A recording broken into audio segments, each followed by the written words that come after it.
Chapter 431 Sneaking into the North. Li Shenton did not finish off the person from the Zong consortium Wang Congdiang had deliberately left alive. He squatted next to the overturned vehicle and asked with a smile, "Can you contact your boss right now?" The man was still dangling from the backseat of the vehicle.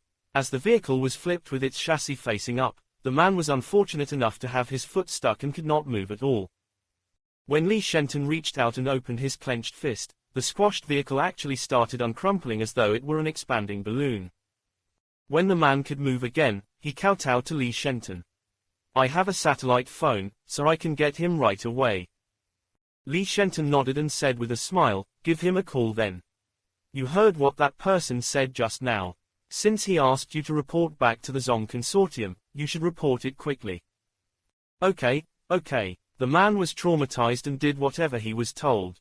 Part of it might have been the effect of Li Shenton's hypnosis or maybe panic. Li Shenton looked into his eyes and said, "A supernatural being who can control a steam locomotive has attacked you all. He said he wanted to take revenge on the Zong consortium and has taken away all the gold." When the call went through, the man hurriedly reported the situation. The person on the other end of the line did not even grumble and just hung up in silence. Li Shenton sighed and said, "Why isn't there any reaction? All right, there's nothing left for you to do. You can end yourself now." With those words, the man stood up and limped quickly towards a rock on the roadside. He rammed himself into it and died. Next to him, Hu Shuo asked, what was the point of having him make that call? "Grandpa," Li Shenton smiled and said, "Wouldn't it be fun if that starts a chain reaction?" Hu Shuo looked at Li Shenton. He felt a sense of anguish when he heard it was about having fun. The old man understood that his grandson did not have a healthy mind, but he knew exactly what caused it. Most people who had experienced those situations would also find it difficult to live like a normal person, wouldn't they? So all he could do was protect his grandson while he still could. Whatever he wanted to do, he would be there with him. Meanwhile, Ren Xiaosu, who had just reached the shore, was unaware that the big picture in the south had been decided. Li Shenton was guarding at the Zong consortium's escape route and saying he wanted to help Ren Xiaosu eradicate all of the Zong consortium's people. He also did not know that Wang Congdiang had actually been hiding in the Zong consortium's territory for over a month after escaping from the valley, and he even pulled off a big ambush against the Zong consortium before swaggering off. At this moment, Ren Xiaosu was leading the razor-sharp company along the shore while moving in a crooked fashion. When the group of thugs from the razor-sharp company disembarked from the ferry, they could barely maintain the wedge. However, they seriously underestimated the after-effects of seasickness. After all, this group of people had been seasick on the ferry for 2 days and 2 nights. They did not have much to eat during this period, and even when they did eat something, they ended up vomiting it all out. The entire group was tottering around and could not even keep to a straight path. When Ren Xiaosu asked them whether they were all right, they still answered that they were fine. After coming ashore, they would definitely have to do something. Ren Xiaosu suggested that they change out of their uniforms first. Zhang Xiaoman had suggested they put on the Zong consortium's khaki uniforms and impersonate the Zong consortium's soldiers to catch the enemy by surprise. But there were too many holes in the uniforms they could gather at that time, so Ren Xiaosu rejected the idea. Right now would be the correct moment for them to put on the Zong consortium's uniforms. They almost certainly wouldn't encounter any friendlies in the place they were stepping foot in. There would only be enemies here. On the northern shore of the Beiwen River was a farming settlement. But at this moment, there were weeds everywhere in the fields, and the fields looked hardly taken care of. In the territories controlled by the consortiums, it would not be enough to just own factories. Without a supply of food, they couldn't support many people. So the consortiums also commanded the refugees to cluster farm like how they managed their factories. Farming was basically the same as working in a factory. Looks like the farmer refugees have also been recruited to fight the war, Zhang Xiaoman muttered. Look at all these crops. They're dying with no one taking care of them. Farming was definitely not as simple as sowing in spring and reaping in fall. If there were no one to clear the weeds, they would end up growing even better than the crops. What the hell? Zhao Xiaochen said, look, the corn is about to bear ears, right? We don't even have this to eat in the fortress, yet they don't cherish what they have. However, it can also be seen how great of an exaggeration the Zong Consortium made when they claimed they had 200,000 soldiers. Zhang Xiaoman spat on the ground. How can a group of farmers fight a fucking battle? No wonder I thought the enemy's marksmanship was piss poor in the Battle of Sichuan Village. I think there's probably a lot of similar cannon fodder deployed at Mount Wuchuan as well. Ren Xiaosu thought for a moment and said, if the refugees here had been recruited, they might have left in a hurry and not taken their clothing with them. Let's look around and put on whatever we can find first before searching for the Zong Consortium's military uniforms. It'll be easy to find clothing left behind by the refugees here, Zhang Xiaoman replied. What'll be difficult is getting our hands on the Zong Consortium's military uniforms. We have to obtain those that are clean and not bloodstained. You can't possibly expect to capture an entire company of Zong Consortium soldiers alive, right? Ren Xiaosu glanced at him. We can just look for a garment factory. The Zong Consortium's garment factories must all be producing those military uniforms now. We can choose whatever size we like after we take one of the garment factories. Zhang Xiaoman was stunned. This idea had not crossed his mind before. But before they could walk much further, they came across some simple ranch houses near the farming settlement that were neatly arranged in rows. It looked like these were the refugees' living quarters. There were a lot of clothes inside, but they were all filthy. But at a time like this, they could not be particular. Everyone in the razor-sharp company took the clothes from the houses and changed into them. Suddenly, Ren Xiaosu heard someone humming and approaching from behind the row of houses. It was even a girl's voice that he heard. Ren Xiaosu said, "Don't worry, it's just some normal refugees, and they aren't carrying any weapons." When they heard Ren Xiaosu, everyone was relieved. They did not even care how Ren Xiaosu knew that. Zhang Xiaoman said in a low voice, "They're probably refugees who came here to escape from the war. Don't alert them. We're also refugees now. Hide the guns inside the house and then head out." The moment they stepped out, everyone was surprised to see an old man holding a little girl's hand standing in front of them. The old man and the little girl were also stunned. They had not expected so many people to suddenly appear here. Zhang Xiaoman smiled kindly and said, "Sir, we are refugees passing by this place. Do you have any food that we can eat?" "Refugees," the old man said in a startled manner, "I don't think you're refugees." Zhang Xiaoman was taken aback. "Why do you say that?" The old man trembled while replying, "This is the first time I've seen refugees carrying a mortar." Zhang Xiaoman turned around and looked at Zhao Xiaochen. When he saw Zhao Xiaochen still carrying the mortar in a daze, he kicked him right in the crotch. Only now did the razor-sharp company finally snap out of their seasickness. Zhang Xiaoman said angrily, "Why are you still carrying the fucking mortar?" Zhao Xiaochen climbed back to his feet and muttered, "Captain, you only told us to leave our guns in the houses. You didn't say anything about the mortar." Chapter 432 Forced by Circumstance. The old man looked at the razor-sharp company not knowing how to react. Instead, it was the little girl who started laughing when she saw Zhang Xiaoman and Zhao Xiaochen bickering with each other. A child's world was a simple one. They still did not understand how terrifying this world was. Ren Xiaosu asked the old man, "What's the stronghold closest to here?" "That would be stronghold 144, the old man replied truthfully.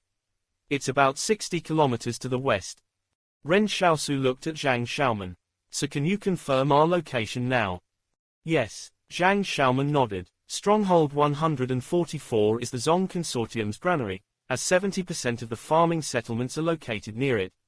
You could say it's a stronghold that was specially built for handling food stores, just like what Stronghold 114 is to the King Consortium.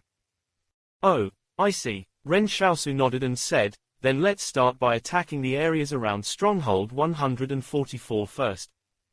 Zhao Xiaochen suddenly asked, "What should we do with this old man and the little girl? Are we just gonna let them go? What if they report us to the Zong Consortium?" The old man immediately turned anxious. "Sir, don't you worry. We definitely won't report y'all to the Zong Consortium.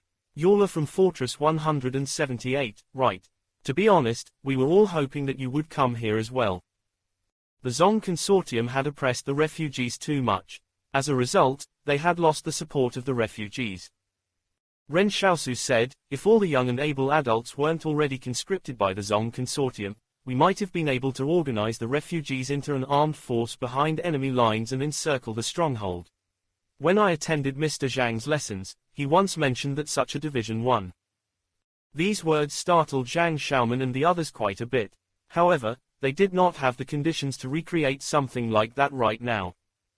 From the company, someone asked, Grandpa, is there any food here?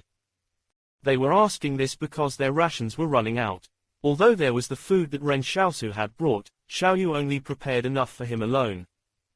Based on Xiaoyu's plan, the provisions would be enough to last Ren Xiaosu 3 months in the wilderness without needing him to constantly look for something to eat.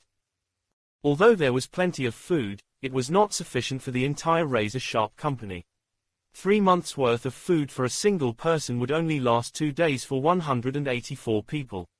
Therefore, it was extremely urgent that they find food first.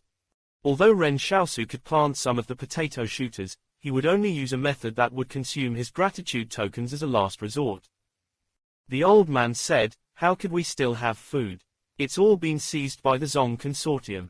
They even found and took the food that we stashed away. Ren Xiaosu glanced at the basket the old man was carrying and saw it was filled with wild vegetables. It seemed like he had taken the little girl out earlier to dig for them. The old man was not lying. Then what should we do? Zhao Xiaochen asked. Zhang Xiaoman gave a wave of his hand. Don't worry, we can go and blow up the factories. There's so many workers in the factories, so how can they not have food there? When everyone heard this, they immediately headed west. They were going to seek uniforms and food at the same time. It went better than they expected. It didn't take them long before they came across a factory that had a continuous trail of white smoke gushing out of its chimney. The razor-sharp company had meticulously planned to attack it from 2 different directions. However, they did not even encounter any presence of a decent garrison around it, with only 2 private troops guarding the place. When they saw Ren Xiaosu and company, they instantly knelt on the ground and begged for mercy without any resistance. Furthermore, all of the refugees in the factory also came outside promptly and lined up. Zhang Xiaoman wondered, you only have 2 people guarding the entire factory. The private troops who were kneeling on the ground said, the rest have been transferred to the Zong Consortium's combat troops. All right then, Zhang Xiaoman seized their weapons and said, bring out the food you'll eat here. We want to take some of it with us. The 2 private soldiers hesitated a little but still ended up doing as they were told. However, Zhang Xiaoman and the others were shocked when they saw the moldy cornbread that was brought out. He said in surprise, is this all you have in this factory? Can any refugees step forward and answer me? One of the refugees said, Sir, this is what we usually eat. Zhang Xiaoman's face darkened. It was no wonder the Zong Consortium was unpopular with the people and that the old man had said they were all hoping for Fortress 178 to invade. It turned out the refugees were leading miserable lives. Ren Xiaosu sighed. Although the King Consortium was also an organization that exploited its refugees, the refugees in their factories at least had enough to eat. It wasn't about how good the King Consortium was, but how the other organizations made them look better. Zhao Xiaochen broke a moldy top of cornbread in half and saw that there were even grain chaff mixed into it. Is this thing really edible? Wouldn't you die after eating it? Sir, it's enough as long as it keeps us alive, the refugee replied. As this was a bronze smelter, the razor-sharp company could not find any clothes nor the Zong Consortium's military uniforms. This upset Zhang Xiaoman a little. He looked at Ren Xiaosu and said, we can't eat this. We've also eaten horrible food before, but we really can't eat something that's already moldy. It'll affect our combat effectiveness. I think it'll be the same at the other nearby factories, Ren Xiaosu lamented. So if we want something to eat, we'll have to find it at the Zong Consortium's stronghold. Since Stronghold 144 is known as the Zong Consortium's granary, we'll definitely find food there. Besides, if we can destroy that granary, it'll trouble the Zong Consortium quite a bit. If their troops don't have any food to eat during the war, they might just stage a mutiny. Dream on, Zhang Xiaoman joked. There should be at least a regiment garrisoned inside Stronghold 144, so how are we supposed to attack it? Ren Xiaosu piped up, we can attack their baggage train first. Initially, the razor-sharp company did not wish to come into contact with any of the Zong Consortium's regulars since they were behind enemy lines. But now, they had no choice but to fight. If they did not fight, they would starve to death. Their hand was forced by circumstance. No one could have expected that the bloodshed about to take place within the Zong Consortium's territory would actually be sparked by a search for food. 2 days later, the Zong Consortium's headquarters suddenly received news that a convoy moving provisions had been attacked by a small group of enemy troops outside Stronghold 144. As the enemy was only a single company from Fortress 178, they did not manage to completely wipe out the supply column. Currently, Stronghold 144's garrison infantry regiment was pursuing this company with all its might. A general at the headquarters on the front line frowned when he received this news.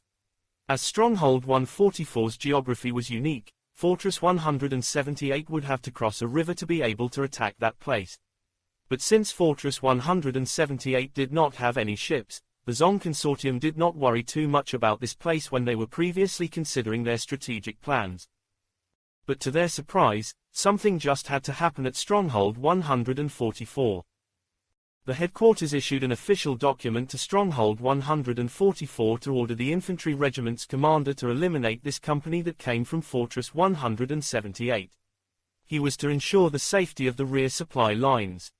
But just a few hours after the document was sent, Stronghold 144 relayed the news that the regiment had lost sight of the enemy. The general at the headquarters who was in charge of logistics was enraged. How could you even lose sight of the enemy inside your own territory? Find them. Locate this company no matter what. Otherwise, you won't have to be the regimental commander anymore. Chapter 433 Your regimental commander is dead. Actually, the general who was in charge of logistics had bypassed the chain of command by issuing the order directly.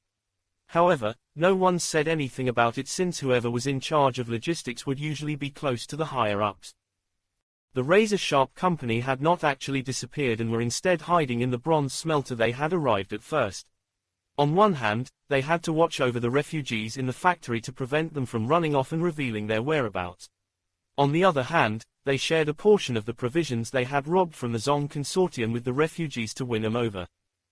At first, everyone was still on edge as they were afraid something could happen. After all, Ren Xiaosu's idea of hiding in the factory was a bold one. They were surprised that none of the refugees had any intentions of tattling on them. But of course, they did not have the chance to do so either. The refugees said that being a snitch was more trouble than it was worth. Even if they tried every means possible to escape from here and went to inform the Zong Consortium, they would not be given any rewards. The Zong Consortium's harsh treatment of the refugees was evident. Some of the refugees even requested that Ren Xiaosu and company equip them with firearms as they hoped to join the battle to fight the Zong Consortium together. Zhang Xiaoman naturally did not agree, but he sighed emotionally and said, if a civilization wants its people to fall to its knees, then the people will show that civilization the pride of their savagery. Ren Xiaosu looked at Zhang Xiaoman in surprise. You're quite cultured. I didn't think of it. Zhang Xiaoman chuckled and said, Commander Zhang said it. After they successfully seized the food, the razor-sharp company hid in the factory again and lay in wait for another opportunity. Meanwhile, the infantry regiment was not expecting the razor-sharp company to be so bold as to hide right under their noses. Currently, the garrison of Stronghold 144 must be conducting a thorough search for us. If an enemy appeared to our rear as well, we definitely have a headache like them too, Zhang Xiaoman said with a smile. Amid their chattering, the factory carried on with its usual operations. Only in this way would it not seem suspicious. Ren Xiaosu said, the Zong troops will definitely come around to ask if there are any suspicious figures around. At that time, we can determine whether they've split up into groups or concentrated their forces to search for us. If they have split up, we can seize the opportunity to attack them. Although the general in charge of logistics at the Zong Consortium's headquarters was furious, he also felt that the matter was not actually that serious. They had already guessed that this company might have been the one that accidentally made the river crossing at Mount Changwon, but it would be fine as long as they were not the main forces of Fortress 178. After all, a regiment's strength was 10 times that of a company's. It was obvious who would win. The infantry regiment left behind a battalion to defend Stronghold 144, while several companies were deployed to search in all directions. According to their plans, if a company encountered the enemy, they should stall and call for reinforcements. It would then take at most 2 hours for 2 of their companies to surround the enemy. But less than 2 days later, headquarters received yet another report that a company from the Garrison Infantry Regiment of Stronghold 144 had been wiped out and that the enemy remained on the loose. On that same afternoon, another company was wiped out by the enemy. This company that was killed had actually gone to support the first company that was taken out. Headquarters was alarmed. What was this turn of events? Didn't the enemy only consist of a single company? How did they manage to wipe out 2 companies of theirs? The Zong Consortium's infantry regimental commander was not an idiot. He immediately combined his fighting forces and no longer split them up. This regimental commander even went to the battlefield to have a look. He was surprised to discover that the enemy did not suffer any casualties in the previous battles. What the hell was with this combat effectiveness?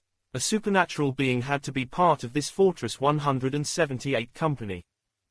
The regimental commander frowned as he stood on the battlefield and wondered how he should resolve this thorn in the side. His responsibility for staying behind at Stronghold 144 was to ensure that the logistics and provisions to the front line were kept safe. If this problem remained unresolved, he probably wouldn't keep his position as the regimental commander.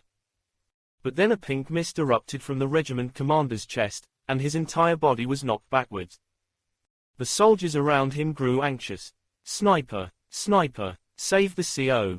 But how could the regimental commander who was shot in the chest by a sniper rifle possibly survive that? To be honest, the Zong Consortium had never fought tough battles before. Most of the officers at the grassroots level did not even have the awareness to keep a lookout for snipers. No one could have expected that a sniper would actually appear here. How could an elite soldier like a sniper be attached to an infantry company? Just how many troops from Fortress 178 had crossed the river? Meanwhile, the Zong Consortium's headquarters was still waiting for news of the annihilation of the razor-sharp company. However, they were told about the regimental commander's death instead. When the general who was in charge of logistics heard this news, he wanted to curse out loud. He immediately handed the case over to the Department of War for them to handle. This was a big deal. There was a need to appoint a new regimental commander, and someone had to be held accountable as well. In fact, Ren Xiaosu was also unaware that he had killed the regimental commander of Stronghold 144's garrison. He was purely trying his luck when he found a commanding point to observe the battlefield from. But when he spotted the regimental commander in his scope, he decisively took a shot at him. After Ren Xiaosu scurried off from his sniping position, he even asked the palace, "What's my firearms proficiency now?" The voice from the palace answered, "Master. Not bad at all." Ren Xiaosu was happy. Ever since he killed the 2 snipers in the mountain range, he felt that his skill should have improved. This was the first time Ren Xiaosu had raised one of his skills to master, so he still felt a sense of accomplishment. After all, he did not achieve this by copying but through his actual skill and training. Ren Xiaosu did not fire a second shot because he saw the Zong Consortium troops armed with heavy machine guns. If they somehow managed to react and attack his position with the heavy machine guns, he might not survive. After joining back up with Zhang Xiaoman and the others, Zhang Xiaoman asked him, "Any success?" "Yeah, I killed an officer," Ren Xiaosu answered. "An officer? What was his rank?" Zhang Xiaoman asked. "You think I could tell?" Ren Xiaosu said. After all, the scope was not some kind of divine artifact. At that greater distance, a person would appear as small as an ant. Zhang Xiaoman nodded. "All right, I don't think it's anyone important anyway. Let's head back to the factory and lie low for now." This time, they stayed hidden for 7 days straight. The razor-sharp company did not even see any signs of the Zong Consortium's companies pursuing or searching for them during this period. Zhang Xiaoman joked, "Why have the Zong Consortium's troops ceased their search?" "Ren Xiaosu, could you have killed their regimental commander?" Ren Xiaosu laughed. "As if we could get that lucky. Don't even think about it. I doubt that officer would be anyone as important as the regimental commander since he doesn't even have the awareness to keep a lookout for snipers." But unbeknownst to them, a chain reaction had already started due to Ren Xiaosu's sniping of the infantry regimental commander. It would even go on to affect the situation at the front line too. All because the Zong Consortium now suspected that there had to be more than one company from Fortress 178 that had infiltrated their rear lines. Chapter 434 Your new regimental commander is dead too. The razor-sharp company did not feel like they had really done much. To them, they had at most eliminated 2 companies while Ren Xiaosu killed an officer. As for how he killed the officer, the razor-sharp company was numb to it and not particularly concerned. In their opinion, this was trivial. Compared to what they had done previously, it was nothing at all. However, that wasn't the case for the Zong Consortium. At this moment, the Zong Consortium had recalled an elite officer from the front line to Stronghold 144 to take over as the new commander of the infantry regiment there. This young officer's performance at the front line was without peer. The Zong Consortium's higher-ups had even intended to let him take responsibility for guarding position 128 on Mount Wuchuan. In the end, to resolve the matter at hand, they ordered him to return from the front line to take charge of the encirclement operation in the rear. Someone suggested they should just arrange for a full regiment to be redeployed to the rear to carry out the encirclement. However, one of the generals at the headquarters rejected this suggestion. Fortress 178 does not have a fleet. Although our defensive line at the southern shore of the Beiwen River has been crushed by the Qing Consortium, the waterway still remains under our control. There are no other vessels on that river, and even if there were, we would have spotted them already. Therefore, this fighting force from Fortress 178 that's currently sneaking around in our backyard must be the troops that boarded the ferry at the harbor behind Mount Changwan. That ship can fit 300 people on it at most, so this is the intel we have to work with. MHM, the 1237th Regiment from Stronghold 144 isn't weak either. If Zongjing still can't handle this matter with a regiment at his command, he's probably not that capable after all, a middle-aged general said calmly. At this moment, everyone stopped talking. This general actually brought up the internal strife between the factions of the organization the moment he spoke. Just like most other organizations, the Zong Consortium had cracks in the foundation. Otherwise, no one would have secretly transferred their assets out. Zong Cheng and Zong Xiang, who were from the Zong clan's main branch, were currently considered the frontrunners to lead the Zong Consortium. Meanwhile, this young officer named Zong Jing was from the 4th Ancillary branch, and they were all considered competitors with one another. In the end, one of the generals in Zong Jing's branch said, "The enemy has a sniper, so we have to deploy our most elite snipers to Stronghold 144 as well, since the battle at Mount Wuchuan has not reached its climax yet." This was considered a quid pro quo, to which the other generals agreed to. Stronghold 144 was about 500 kilometers away from Mount Wuchuan, and the Zong Consortium had built a simple concrete road to link up these 2 locations. But due to tectonic movements and a lack of maintenance, the road was already riddled with potholes and cracks. Currently, Zong Jing had the most elite snipers from the Zong Consortium traveling with him. The off-road vehicle was driving down the road at a top speed of only 50 km per hour. Zong Jing had set off during the night to head to Stronghold 144. As he was traveling light, he arrived in the territory that was overseen by Stronghold 144 by the next afternoon. Zong Jing was also getting very impatient. He was hoping to deal with the threat in the rear as quickly as possible so he could return to the front line where it was more feasible for him to gain accolades for a promotion. Before he even arrived at the stronghold, he was already making arrangements with the deputy commander of 1237th Regiment via a phone call. The first thing he did was to order his deputy to quickly search the nearby factories. While reading the situation reports, Zong Jing realized the previous regimental commander had missed out on checking the factories and had a feeling that the enemy troops might be hiding in one of them. Thus, the second-in-command sent out several companies to check on the 20-something factories in the area. As expected, while he was still on the road that night, his second-in-command contacted him and reported that their troops had engaged the Fortress 178 troops in battle at a bronze smelter. Zong Jing heaved a sigh of relief. It was just as he had guessed. Right after, he asked about the outcome of the battle but was met with evasiveness from his second-in-command, who told him that because there were too many factories, he had no choice but to split up the troops to check on each of the factories. He said that only a single company went to check on the bronze smelter, and they ended up being defeated by the enemy. Zhong Jing went silent for a while before asking about the number of casualties the enemy had sustained. He was told they suffered no casualties at all.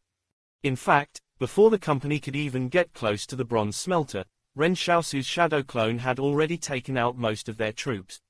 The shadow clone rushed into the company's formation and slashed the radio operator and his radio set first.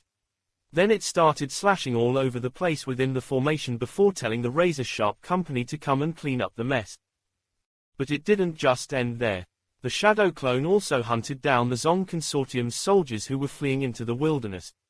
In the end, the company that went to the bronze smelter was wiped out before they could even see the main entrance of the factory. The second-in-command only reacted after he realized he couldn't contact this particular company after half an hour had passed. But by that time, the razor-sharp company had already sent the refugees away and blown up the bronze smelter before escaping themselves. He didn't even have an idea of where they had fled. All of this was thanks to the fact that there was a war going on at the front line. Otherwise, Stronghold 144's troops were definitely not a force that Ren Xiaosu could beat. However, Ren Xiaosu only dared to attack the Zong Consortium in their own territory precisely because of that. Zong Jing was starting to burn with worry. It would be not appropriate for him to chide his new second-in-command in the call. After all, how could he tell him off so quickly when he was freshly posted to this regiment himself? If the other party did not cooperate with him as a result, that would be even more troublesome. His second-in-command asked, "Should I send some troops to go and escort you? If there's any danger, they'll at least be able to protect you." Zong Jing was really frustrated. Although he wanted to learn from the higher-ups to act patiently, he was still young and unable to rein in his anger. He couldn't help but criticize, "There's no need. Continue tracking the enemy. Even though you can't do your duty, you sure are great at being an esquisser. If you can't locate the Fortress 178 troops within the day, you won't need to stay around in 1237th Regiment any longer. I'll ship you north to mine." Meanwhile, the razor-sharp company was marching west in the wilderness. Thanks to Zong Jing, they could no longer hide comfortably in the factories anymore. Zhang Xiaoman was cursing at Zong Jing, "I wonder which Zong bastard is so cunning that they actually guessed where we were hiding." "What did you expect?" Ren Xiaosu said calmly, "We can't treat the other party like they're idiots." It was only a matter of time before the Zong Consortium found out. When they heard the sudden rumble of a vehicle driving in the wilderness, everyone threw themselves on the ground. Some of them hid in ditches while others took cover behind trees. Over. They had not been walking on the main road as that would be a death wish. However, they were marching parallel to the road in case they lost their bearings. If they encountered the Zong Consortium's convoys, they might even be able to rob them again. After all, their provisions were running out again. An off-road vehicle sped past them on the road. Zhao Shaochen mumbled, "It's not a convoy." There was a hint of disappointment in his voice. Chuckling, Zhang Xiaoman chided him softly, "That vehicle came from the direction of the front lines. Even if they are a convoy, it would only be an empty vehicle. Where's Ren Xiaosu?" They looked around and were surprised to see Ren Xiaosu lying on a hill and holding a large black sniper rifle in front of him. With a loud bang, a huge dust cloud kicked up around where Ren Xiaosu lay. He had fired an incendiary bullet that hit the off-road vehicle right in the gas tank. Everyone saw the off-road vehicle explode into a fireball in the wilderness. The vehicle parts were blasted into the air before landing on the ground, scattering everywhere. Zhang Xiaoman and the others watched in shock as Ren Xiaosu put away his sniper rifle. They only knew that Ren Xiaosu was capable of sniping, and this was the first time they had witnessed the process themselves. Including the sniper rifle, how many powers did Ren Xiaosu have? 3. Stunned, Zhang Xiaoman wondered if Ren Xiaosu might even possess more than 3 superpowers. When Ren Xiaosu came back over, Zhang Xiaoman asked, "Why did you shoot them?" "Why not?" Ren Xiaosu thought for a moment before answering, "If they can travel in an off-road vehicle, they should at least be lieutenants, right? In that case, why not just kill them?" "True. Let's hurry and leave. It's time to switch locations. Zhang Xiaoman led the razor-sharp company and escaped into the depths of the wilderness. The Zong consortium was tracking them closely, so they had to find a place to lie low for a bit. But when news of Zong Jing's death was reported back to headquarters, the Zong consortium's central command fell so quiet that only their heartbeats could be heard. Chapter 435. Pursuit. Zong Jing, who was from the fourth ancillary branch of the Zong clan, was also one of the frontrunners of the younger generation. But it was only because Zong Cheng was a supernatural being that he, as a normal person, had mostly been overlooked. Of course, they were only outstanding because they were compared with the other members of the Zong consortium. If this comparison included everyone else, then King Zhen, who was a similar age to them, had already surpassed their achievements by becoming the head of the King consortium. But because of King Zhen's coup, the Zong consortium's board seemed to have started becoming wary of the troops controlled by the clan's family members. They were all worried that what happened to the King consortium would play out in their organization as well. The fourth ancillary branch of the Zong clan knew that Zong Jing was definitely not comparable to Zong Cheng or Zong Xiang, but still, he couldn't just die like that. Moreover, Zong Jing had taken two of the most elite snipers from the Zong consortium's military with him. As a matter of fact, the cost of training a sniper was comparable to training a fighter pilot before the cataclysm. I'll deploy the recon battalion to Stronghold 144. A general said gloomily, I want to make sure these Fortress 178 troops will never return home. Seconded, it's better to leave such pursuits in the wilderness to the recon battalion. Besides, the front at Mount Wuchuan doesn't require them either. But more importantly, we can't allow these Fortress 178 troops to find out about our contingency plans, the general sitting at the end of the conference table said in a low voice. Everyone was cowed by the words. The contingency plans seemed extremely important. Moreover, Stronghold 144 was the Zong consortium's granary, and the military rations at the front line could only last for about 15 days. If they did not resolve the problem of the infiltration quickly, the battles at the front line might get affected as a result. It's decided then. Order the recon battalion to set off immediately. As for the role of the infantry regiment's commander, I recommend Zong Han take over.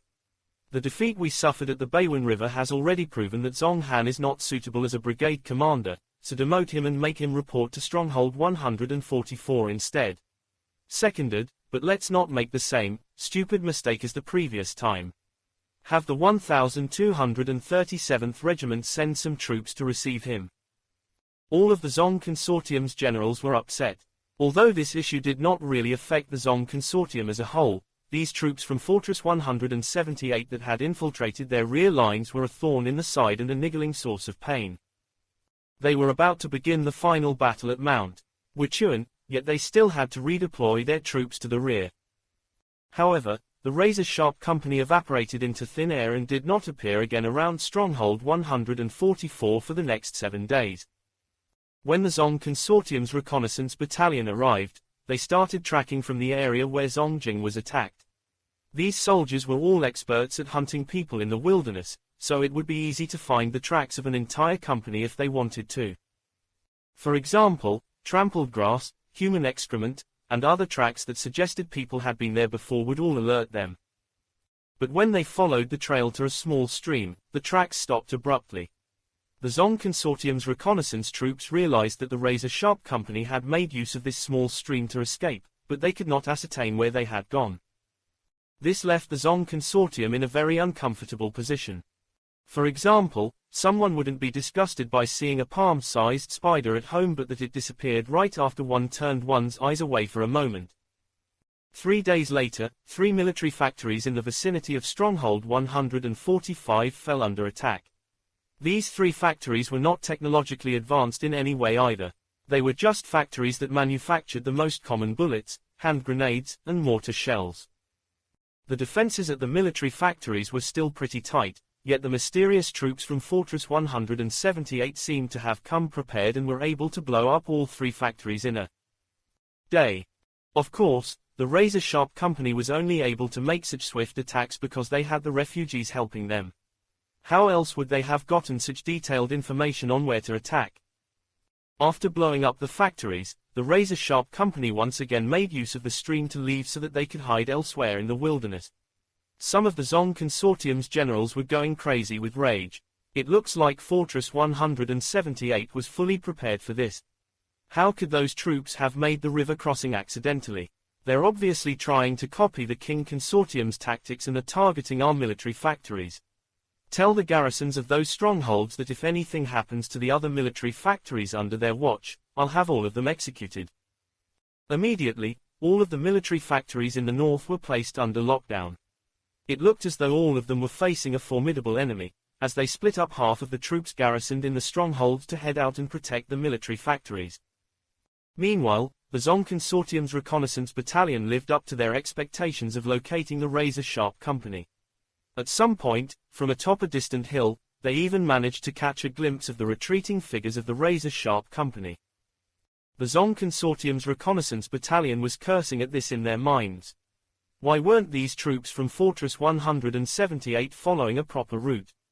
Were they just randomly moving and going wherever they liked? At the start, the Zong Consortium's reconnaissance battalion was chasing after them from behind. When they spotted some disorderly tracks, they thought the razor-sharp company was deliberately trying to mislead them. However, after almost catching up to them a few times, they suddenly felt that from the unconcealed manner that this group of soldiers were moving, it did not suggest that they were trying to intentionally leave behind a trail to mislead them. It purely felt like they had just taken the wrong route and were turning back to retrace their steps. But the more it felt like this, the more disgusted the Zong Consortium's reconnaissance battalion grew. After the razor-sharp company's attacks on the military factories, they felt that they had more or less figured out what the razor-sharp company was thinking. Hence, the Zong Consortium's reconnaissance battalion took a shortcut as they wanted to set up an ambush for the enemy, but they did not see the razor-sharp company appear even after a long time had passed. It was only then that they realized the razor-sharp company had turned around again. What the hell was this? Weren't they afraid that there would be pursuers behind them? They actually turned around. In fact, the razor-sharp company had only turned around because Fu Rao had lost his Sichuan village medal. They turned back to see if they could find it. After all, the medal was worth 10,000 yuan. Of course, the razor-sharp company was not treating this as a game either. When Fu Rao asked to turn around to search for his lost medal, he had sought Ren Xiaosu's permission to do so. Then Ren Xiaosu said that he happened to want to turn around as well. There was actually another layer of safety for the razor-sharp company, and that was the shadow clone that was roaming the wilderness. In fact, as long as their presence was small enough, it wouldn't be difficult for them to stay hidden in the wilderness. If the razor-sharp company was any larger in size, they would not be able to resort to such guerrilla tactics. So where do we go now? Zhang Xiaoman asked. That group of soldiers pursuing us makes things a little tricky. I feel like their overall quality is much higher than the Zong soldiers we defeated before. Ren Xiaosu frowned. If it were a normal unit, they would have abandoned the chase long ago. However, these troops were much more difficult to deal with. Ren Xiaosu had also planted a few of the brambles as a trap for them. But in the end, they were not even hindered by it. When the enemy troops saw the strange red vines hidden within the patches of grass, they avoided them entirely. Even if someone accidentally got entwined, the others would definitely try the best to rescue them. As such, it was very difficult for the brambles to cause any casualties. We can't just keep letting them chase us like this. We nearly had a close-range exchange of fire with them on many occasions already. Zhang Xiaoman thought for a while and said, why don't we attack them frontally? No, Ren Xiaosu shook his head. I suspect that they might also have snipers. How could there be no snipers in such an elite battalion? So I think it's still better to avoid them for now. Then what should we do? Chapter 436 The Annoying Recon Battalion. Come on, let's forced march. We're turning back to Stronghold 144 while they're busy setting up an ambush ahead. Ren Xiaosu decided. The soldiers of the razor-sharp company did not question Ren Xiaosu on how he knew the enemy had taken a shortcut and gotten ahead of them to set up an ambush. They were used to this. But suddenly, Ren Xiaosu frowned. This reconnaissance battalion was able to react much faster than he had expected. When the enemy saw that the razor-sharp company had not fallen for their ambush, they immediately pursued him again. They're really annoying. Ren Xiaosu frowned. However, he also gained something unexpected. His shadow clone was lurking in the wilderness and taking the most concealed routes to get everywhere. These routes were also the favorites for a sniper to take. His shadow clone had come face to face with an enemy sniper. However, when a sniper encountered something as powerful as the shadow clone, it was easy to imagine what would happen. All it took was a single slash and it was over. However, the Zong Consortium's reconnaissance battalion was still rapidly closing in on them. The troops had switched from their previously patient pursuit into a headlong attacking chase. It was as though they wanted to overwhelm the razor-sharp company right here with their strength and numbers. An ORBAT like the reconnaissance battalion was always the strongest in terms of individual combat effectiveness.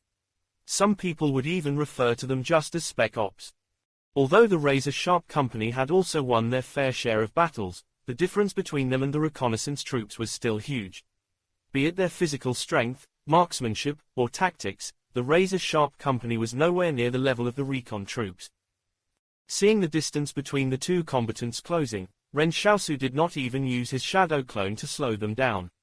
If it got struck in the center of its forehead again in a crossfire, the situation in which Fu Rao got struck down would probably repeat itself.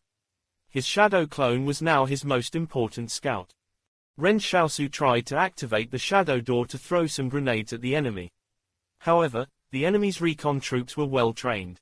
As soon as the shadow door opened up in the darkness, it was greeted with a hail of bullets. Fortunately for Ren Xiaosu, he did not look through the shadow door at a direct angle. Otherwise, the bullets would probably have penetrated and struck him. If he had put his arm out, it would most likely would have been shot to mincemeat too. They were facing a strong opponent this time. It was Ren Xiaosu's first time coming up against such a well-trained unit in battle. This was just like the sense of oppression he felt back when he faced Zhu Man's troops from the Qing Consortium in the Jing Mountains. "Xiaosu, are we gonna get out of here this time?" Zhao Xiaochen asked rather nervously. "I heard that people call out the names of those closest to them in times of fear." Ren Xiaosu rolled his eyes. "Then do you know who, fuck, is?" Zhang Xiaoman did not know whether to laugh or cry.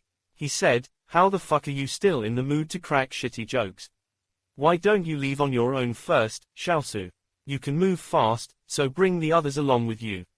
I'll stay behind and form a defensive line with 1st Platoon to cover you all as you leave." When a decision was called for, someone would have to sacrifice themselves to ensure the survival of others. Ren Xiaosu looked at Zhang Xiaoman. "Why are you always trying to sacrifice yourself? Don't worry, with me around, it'll be hard to die even if you really want to." Suddenly, a black steam locomotive spewing black smoke from its smokestack phased into reality as it sped out of a grey fog.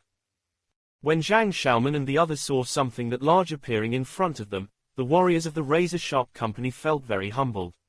At the same time, they were very shocked by the sight of it. This was probably another one of Ren Xiaosu's superpowers.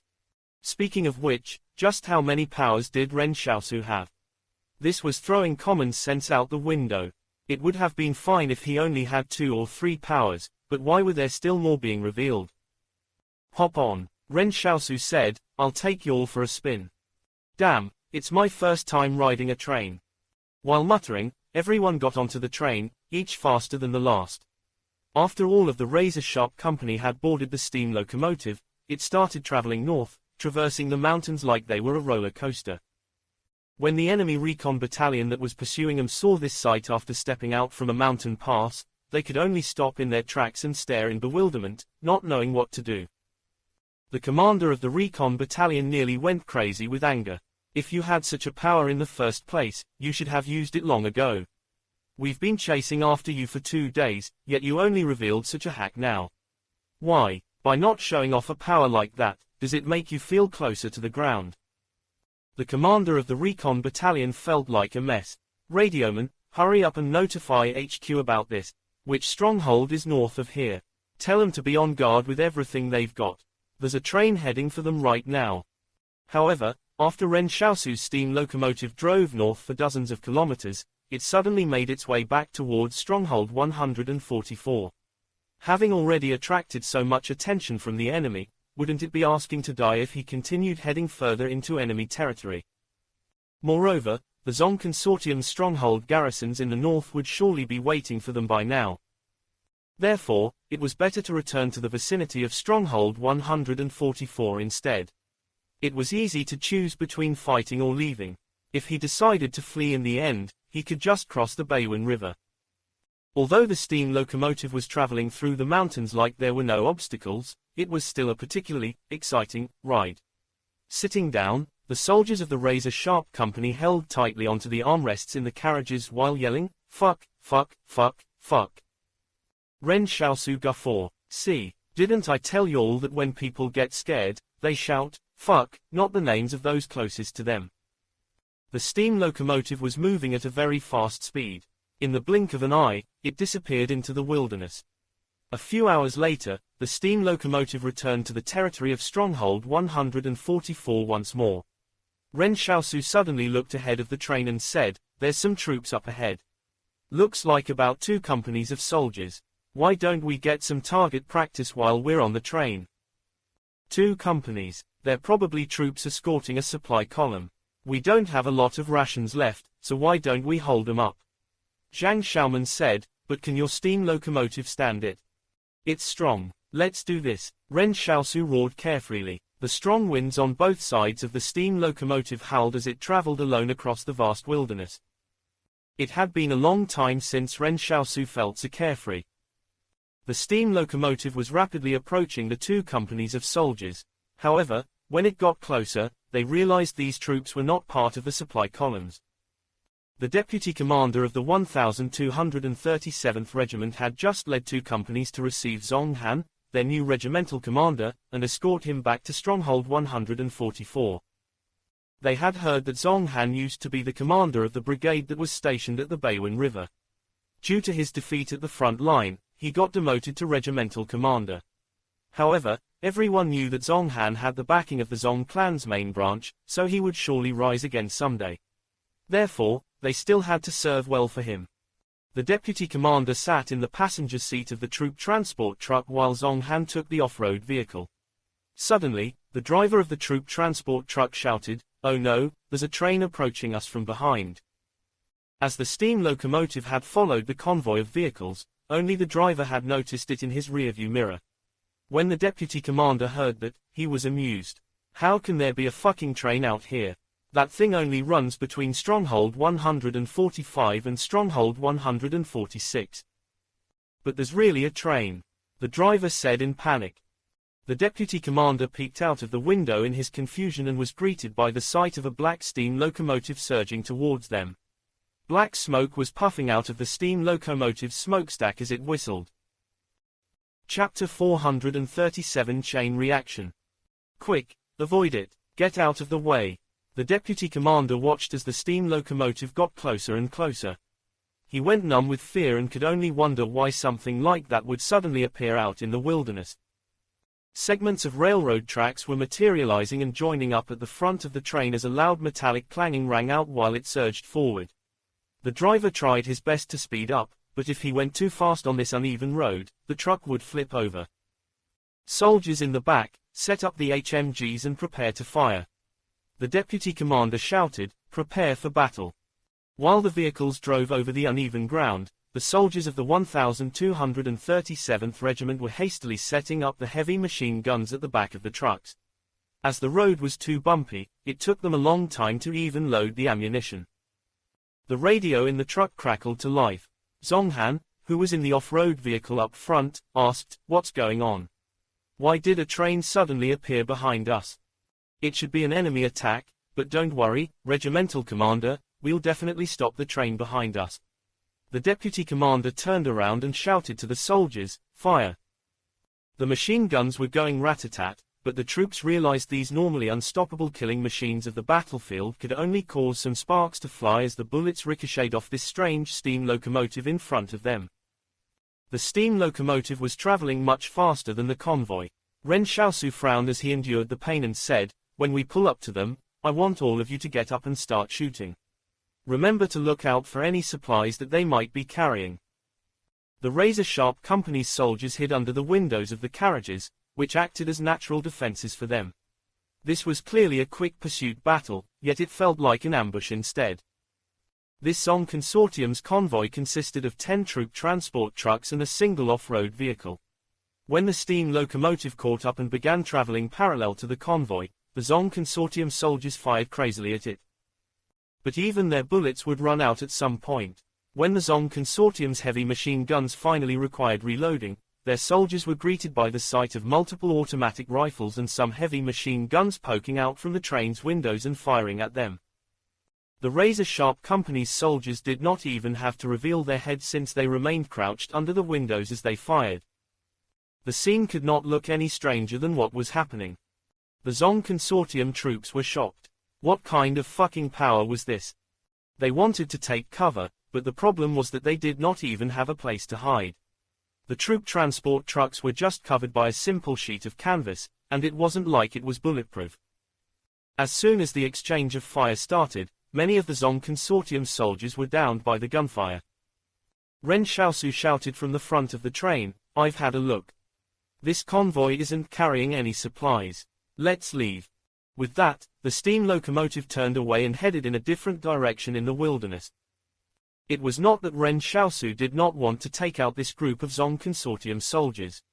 But when they fired at the steam locomotive, Ren Xiaosu still felt the pain. He was already sweating as he could not take it much longer. Fortunately for the deputy commander of the 1237th Regiment, he survived the attack. He had also been hit by bullets, but since he was sitting in the passenger seat, the side door helped to lessen the velocity of the bullets. Hence, the gunshot's wounds he suffered were not too deep. He got slightly lucky as the recoil of the heavy machine guns was so strong that their aim became erratic and mostly missed him. After all, the razor-sharp company's troops did not even show their heads and were only hit whoever was unlucky enough to get in their blindfire. The deputy commander recalled that he vaguely heard Ren Xiaosu shouting, "So they had fucking come here to steal supplies," and at the same, took the opportunity to shoot at his troops. The deputy commander stared blankly at the steam locomotive as it disappeared into the distance. They were leaving just like that. What kind of fucking troops were these? Suddenly, the deputy commander's expression changed. He picked up the radio and said, "Regimental commander. Are you okay, regimental commander?" The driver in the off-road vehicle picked up his radio and replied, "The regimental commander has fallen in the line of duty." The deputy commander of the 1237th Regiment was on the verge of tears. Did Fortress 178 have a grudge against their 1237th Regiment or something? Why were they always targeting the commanders of their regiment? In less than half a month, 3 of their regimental commanders had died. This must have been on purpose.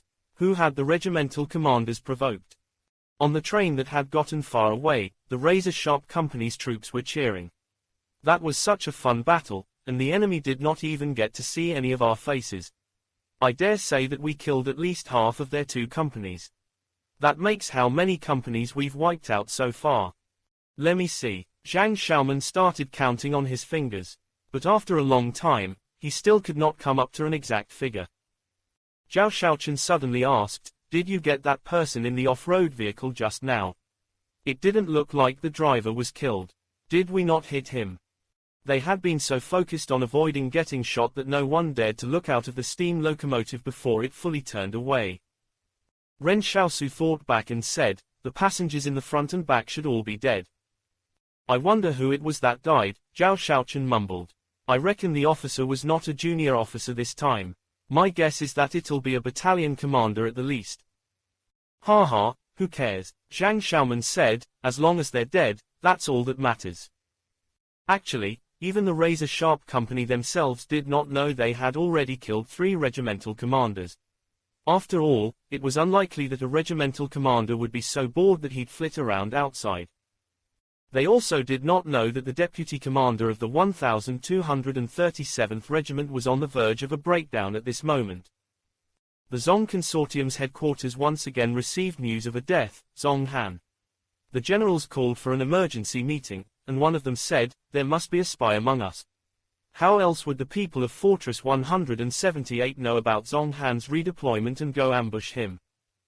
That's right. The enemy wants the 1237th Regiment to fall into disarray so they can disrupt the supply lines at Stronghold 144.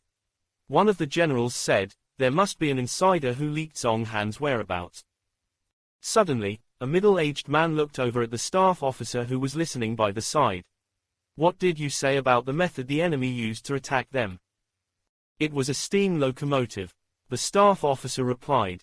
That middle-aged general sneered and said, "This was all Zong Cheng's doing. I remember that he had deployed his troops to ambush a supernatural being named Wang Kongyang, and that supernatural being's power is to summon a steam locomotive. However, the steam locomotive that appeared this time seems a little different. The train that was previously mentioned only had 4 carriages, but the train that appeared today had 16. The powers of supernatural beings are not something that we can really assess. What if the superhuman can freely change the number of carriages as they please? I've never come across a repeated superpower in the world before." The middle-aged general sneered and said, "It was Zong Cheng that didn't handle this matter properly. He's still young, after all, so maybe we should not rush to place him in too important a role. My 131st Brigade won't be playing along with you all anymore. I'm going to hunt down those troops from Fortress 178 myself." "I don't think you should do that," someone asked in confusion. "Your 131st Brigade is in charge of one of the most important positions at Mount Wuchuan. Who will guard the front if your troops leave?" "That's none of my business. If we don't get rid of these Fortress 178 troops, it will be a disgrace if word gets out." The middle-aged general turned around and left the headquarters.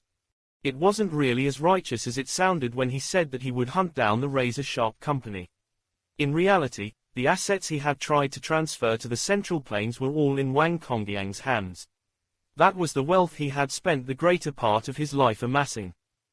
With the appearance of the steam locomotive, this middle-aged general had immediately found his adversary.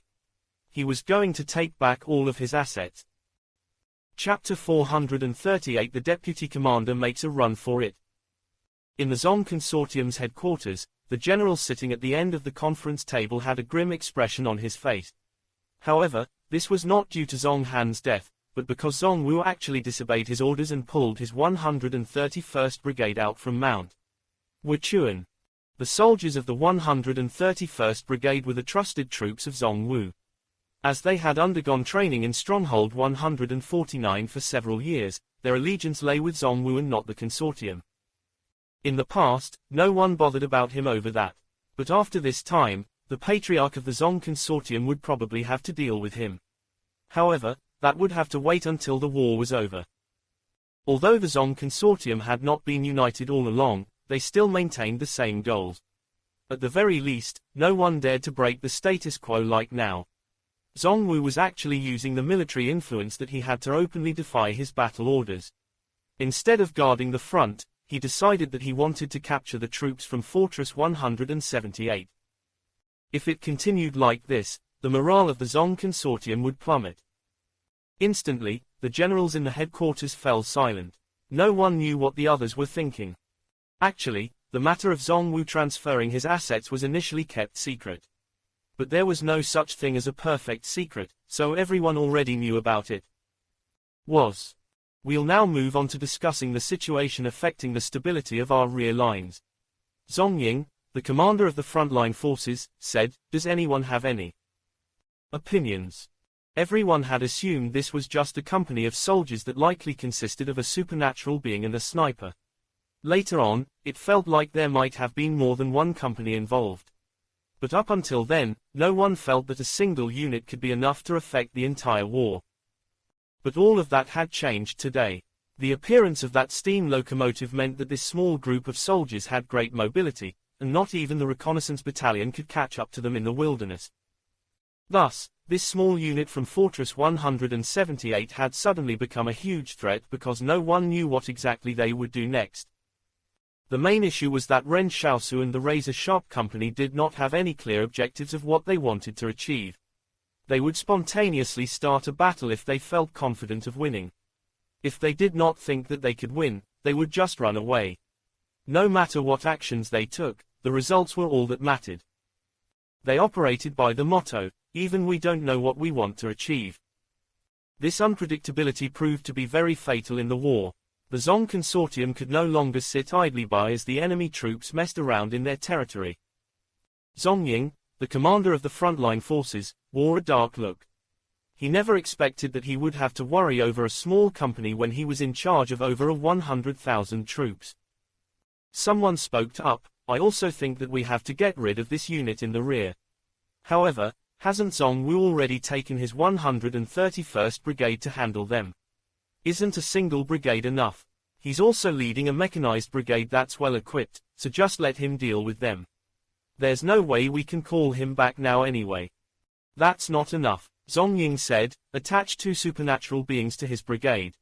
Next to him, a general who was in charge of managing the supernatural beings nodded and said, all right, but we only have a total of 5 supernatural beings.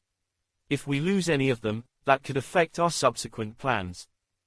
Zhong Ying looked at him coldly. Now is not the time to consider the future. I want those troops from Fortress 178 to die in our Zong Consortium's territory. Also, there's no need to appoint a new commander for the 1237th Regiment anymore. Just have the deputy take over as the acting commander. Being appointed the acting commander was a good thing. If one did not make any mistakes in that duration, the appointment would likely be made permanent as a result. But at this moment, a staff officer said, I've just received news that the deputy commander has run away. Zhong Ying was confused. The simple-minded razor-sharp company did not know how huge of a chain reaction they had set off. This series of events even managed to affect the main forces of Fortress 178. At this moment, Zhang Jinglan was being briefed on the sitrep. The key point of the report was that the Zong Consortium's 131st Brigade had suddenly retreated from the front line and abandoned their position entirely. This was extremely odd. In fact, the Zong Consortium's 131st Brigade was causing a lot of trouble for Fortress 178 on the front lines. That mechanized unit was extremely difficult to deal with. Hu Exingji, who was the commander of Fortress 178's Armored Brigade, frowned and said, it's very out of character for them to suddenly abandon their position entirely. They retreated just like that while we were still shelling them. In the end, we were only shelling an empty space. But the good thing is that we've already captured that position, so it'll save us a lot of trouble. Do you all think that this might be a scheme by the Zong Consortium? Zhou Yinglong mumbled. They did blow up all of Sichuan village, after all, so they had better not have buried something destructive in the position we just captured. Hu Exingji shook his head. I thought the same as you at the beginning, so I ordered our troops to immediately carry out checks after seizing the position. We found no problems at all. That's weird. Not only that, Wang Fengyuan, the director of the intelligence agency, said from beside them, every one of you should know that our Fortress 178 was quite late to the intelligence gathering game.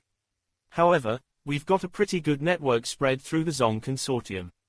I've received updates via radio that the Zong Consortium has also moved their recon battalion back to the rear. However, our intelligence agent is still quite low-ranking, so we don't know exactly what is happening over there. Also, the Zong Consortium's supply lines have suddenly changed, so that could somehow be related to this. Originally, they were transporting their supplies from Stronghold 144, but they have temporarily switched to using the backup supplies at Stronghold 145. It's the razor-sharp company, Zhang Jinglan said. As soon as Zhang Jinglan spoke, the entire headquarters quieted. Zhang Jinglan said calmly, I think the razor-sharp company might be causing quite a bit of trouble for the Zong Consortium in their rear. That's why they had to deploy their recon battalion and 131st Brigade back, to deal with the razor-sharp company. Zhou Yinglong cautiously asked, Commander, are you serious? There's only 100-some men in the razor-sharp company. How could they possibly kick up such a huge fuss? I know those bastards very well. They're not capable of something like that. Ren Xiaosu's in the razor-sharp company now. Zhang Jinglan said, with him around, there's definitely such a possibility. Otherwise, it'd be very difficult to explain why the Zong Consortium is acting so strangely. Moreover, for a unit like the Recon Battalion to be moved back to the rear, they must be fighting a very targeted battle. Apart from the razor-sharp company, would the Zong Consortium have any other enemies at their rear? I don't think so, Zhou Yinglong answered. Everyone knew the razor-sharp company were the only Fortress 178 troops who were currently behind Zong Consortium lines. It was just that everyone had a feeling that they would not trouble the enemy so badly. As such, they found the idea a little unbelievable. But after eliminating all of the possible scenarios, the razor-sharp company's presence behind enemy lines was still something they could not deny. No matter how they did it, and no matter what they're doing now, Zhang Jinglan looked at the commanders around him and said, "We have to pressure the Zong Consortium even more on the front lines now. We can't let them deploy more troops back to deal with the razor-sharp company any further, so we'll have to press even harder in order to help the razor-sharp company in the rear. After this, we're going to implement a more detailed battle plan." Understood. Everyone nodded. But the commanders of Fortress 178 were all very curious as to what the razor-sharp company had done behind Zong Consortium lines. The troops from both sides were still at the stage of testing each other's capabilities at the front line of Mount Wuchuan, but a series of dominoes that had been toppled by the razor-sharp company brought the tempo of the war to a more intense level. Meanwhile, the razor-sharp company that was the cause of all these happenings was currently hiding in the mountains and eating roasted potatoes. Chapter 439: A Brief Reorganization. This potato smells so good. Zhang Xiaoman retrieved a charred potato from the campfire with a tree branch. Before it even cooled down, he had already opened his mouth and bit into the potato. Instantly, the entire makeshift campsite was filled with a unique aroma of roasted potatoes.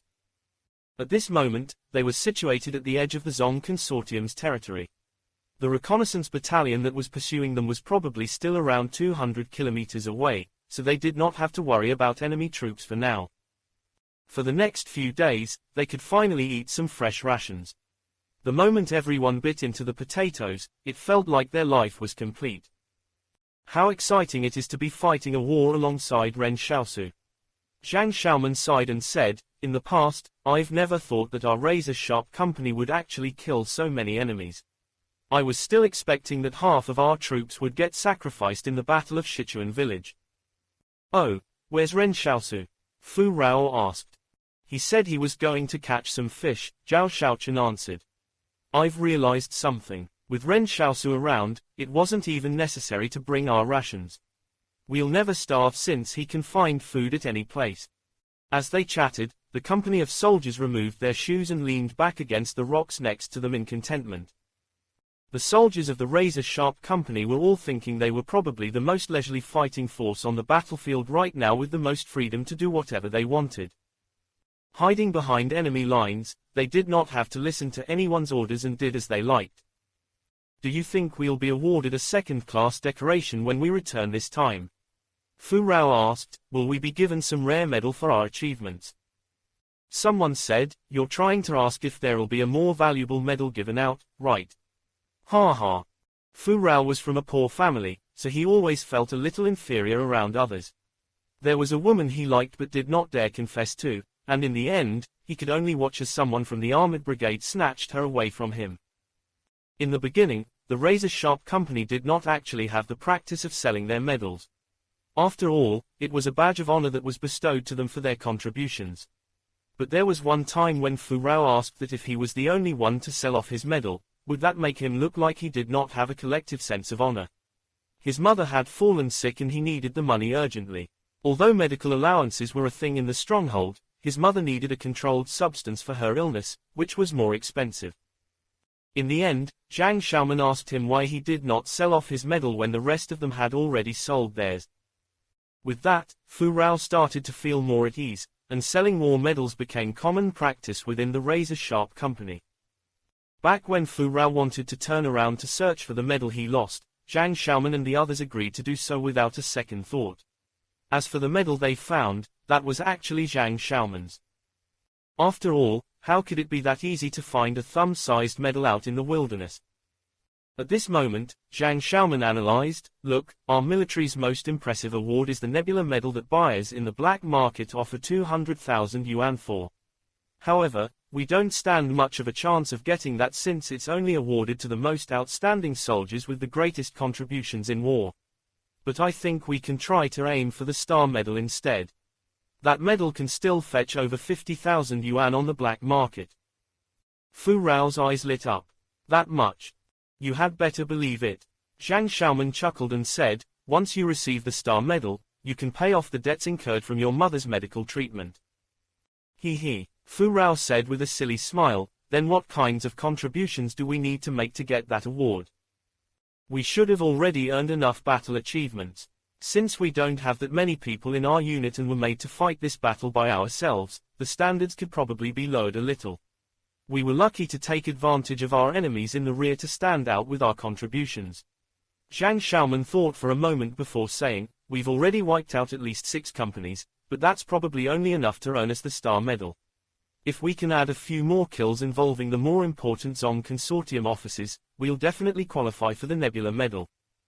More important officers. What rank would those officers have to be? They would have to be regimental commanders at least. Then how can we possibly achieve that? For someone like a regimental infantry commander, they'll surely be heavily protected. Fu Rao shook his head in disappointment. At this moment, Ren Xiaosu returned with several dozen fish strung up through the gills on a straw rope. He said, if y'all want to earn a medal, then earn the best one there is. Let's aim for the Nebula Medal with our achievements. Y'all have yet to count the 3 factories that we destroyed, and who knows what else we can achieve later. Zhang Xiaoman's eyes lit up. Why don't we take the fight to Stronghold 144? That stronghold is the Zong Consortium's granary, so if we can cut off the food supply to the Zong troops, it would definitely be a great achievement from us. With so many of Stronghold 144's troops already wiped out by us, their defenses must be quite empty. As if it would be that easy. We might have been successful in our attacks on the Zong combat troops in the wilderness, but for a small unit like us to break into a stronghold, that's nothing more than a death wish, Ren Xiaosu said testily as he skillfully skewered the gutted fish onto the branches. Zhao Xiaochen came up with a bad idea. Why don't we poison Stronghold 144's water source at the river? We can either throw some animal carcasses in to spoil the water. That'll cause a lot of misery to Stronghold 144. But Zhang Xiaoman retorted, then wouldn't the Stronghold residents suffer as well? Well, that's true. Ren Xiaosu did not say anything. After a while, the aroma of roasted fish drifted into the air. He spoke up, let's have fish for the next few days. They're really easy to catch. It feels like there's too many of them in the river. Zhang Xiaoman came over. Xiaosu, skip the fish talk for now. Do you have any good ideas? What should we do next? Ren Xiaosu thought for a moment and answered, we can at most pull off another attack in the vicinity of Stronghold 144 before we leave again. Think, is there anything other than food that requires a constant supply in wartime? Zhang Xiaoman clapped his hands. I've got it. Let's destroy the garment factories so their soldiers on the front line have no uniforms to wear. The entire razor-sharp company looked at Zhang Xiaoman in silence as the sight of Zong Consortium soldiers fighting naked in battle appeared in their mind's eye. It was an awful sight that made their eyes bleed. Uniforms aren't a necessity. Ren Xiaosu shook his head with a dark look. Even if new uniforms can't be sent to the front line, they can still wear their old and tattered ones. It wouldn't cause much of an impact. Zhang Xiaoman gave it some more thought. Then let's attack their footwear factories. Boots wear out very quickly in war, so it would surely cause a huge impact if they don't get new ones to wear, right? It'll hurt their feet if they don't have boots to wear. The razor-sharp company continued looking at Zhang Xiaoman in silence. This time, Ren Xiaosu ignored him. Ren Xiaosu thought about all the effort they had put in so far to deal with the enemy, and all that was just so they could make the Zong Consortium soldiers have no boots to wear. It actually felt quite good thinking about it, but the problem was that there were too many footwear factories around. Something like that did not require much technical know-how to make, and some of the factories were even located inside the strongholds. Zhao Xiaochen piped up, there's one thing the Zong Consortium really can't do without. If its supply is stopped, they can't fight anymore. What is it? Ren Xiaosu asked. Their oil supply, gas and diesel. The Zong Consortium has many mechanized troops that can cause a lot of trouble for our forces. But without oil, their mechanized troops are as good as scrap metal. Chapter 440. Are you a sore loser? In modern warfare, there were myriad uses for gasoline and diesel. Without it, mechanical equipment such as tanks, trucks, and off-road vehicles could not be operated. How were the tanks supposed to operate when the time came for them to roll out? Would the armored brigade troops push them into battle? So when this suggestion was proposed, everyone's eyes lit up. Zhao Shaochen said, I'm guessing that the Zong Consortium's attention is already on us, so it won't be easy for us to launch another attack on Stronghold 144. But we're a highly mobile force and can take the battle elsewhere quickly. Zhang Xiaoman felt like he could already see the end of this war. That's right, if we can lay waste to all of the Zong mechanized troops, I would definitely protest against Commander Zhang, the old bastard, if he doesn't award us the Nebula Prize. Everyone looked at the arrogant Zhang Xiaoman without saying a word. Zhang Xiaoman rubbed his face in awkwardness and coughed. Excuse me, I got too proud. Zhang Xiaoman was the typical thug in their company. Ren Xiaosu said, we still haven't gotten down to cutting off the supply lines for their oil supply. But since we're about to depart from this area, we have to bring something with us to eat. Who knows if it'll be easy to look for food farther in the north. Once we find the oil refineries there, we're gonna destroy them all. The plan was immediately put into effect. The razor-sharp company set off the next day. Since Ren Xiaosu had already revealed his steam locomotive power, there was no point in holding back anymore. In this war, Ren Xiaosu was no longer apprehensive about keeping too many secrets. Instead, he tried to come up with more ways to use his powers to the best of their potential so he could live up to his determination of getting revenge. In the morning, the razor-sharp company took the steam locomotive as they prepared to ambush the convoys traveling on the supply lines. While they waited, they were bored out of their wits. But before any convoys could arrive, they heard a loud rumbling. This distant rumble sounded like heavily armored vehicles rolling across the ground. Ren Xiaosu wondered, what's that sound? We've got fucking tanks incoming. Zhang Xiaoman was startled. He picked up his binoculars and observed the troops that had just appeared on the horizon. What are these mechanized troops doing here? Shouldn't they be engaged in battle at Mount Wuchuan? Or is our intel outdated? How has the situation changed at the front lines? Fu Rao muttered, could we have already lost? The razor-sharp company fell silent for a moment. That was actually a very reasonable assumption. After all, why would an armored brigade suddenly appear at the rear if the war hadn't ended yet?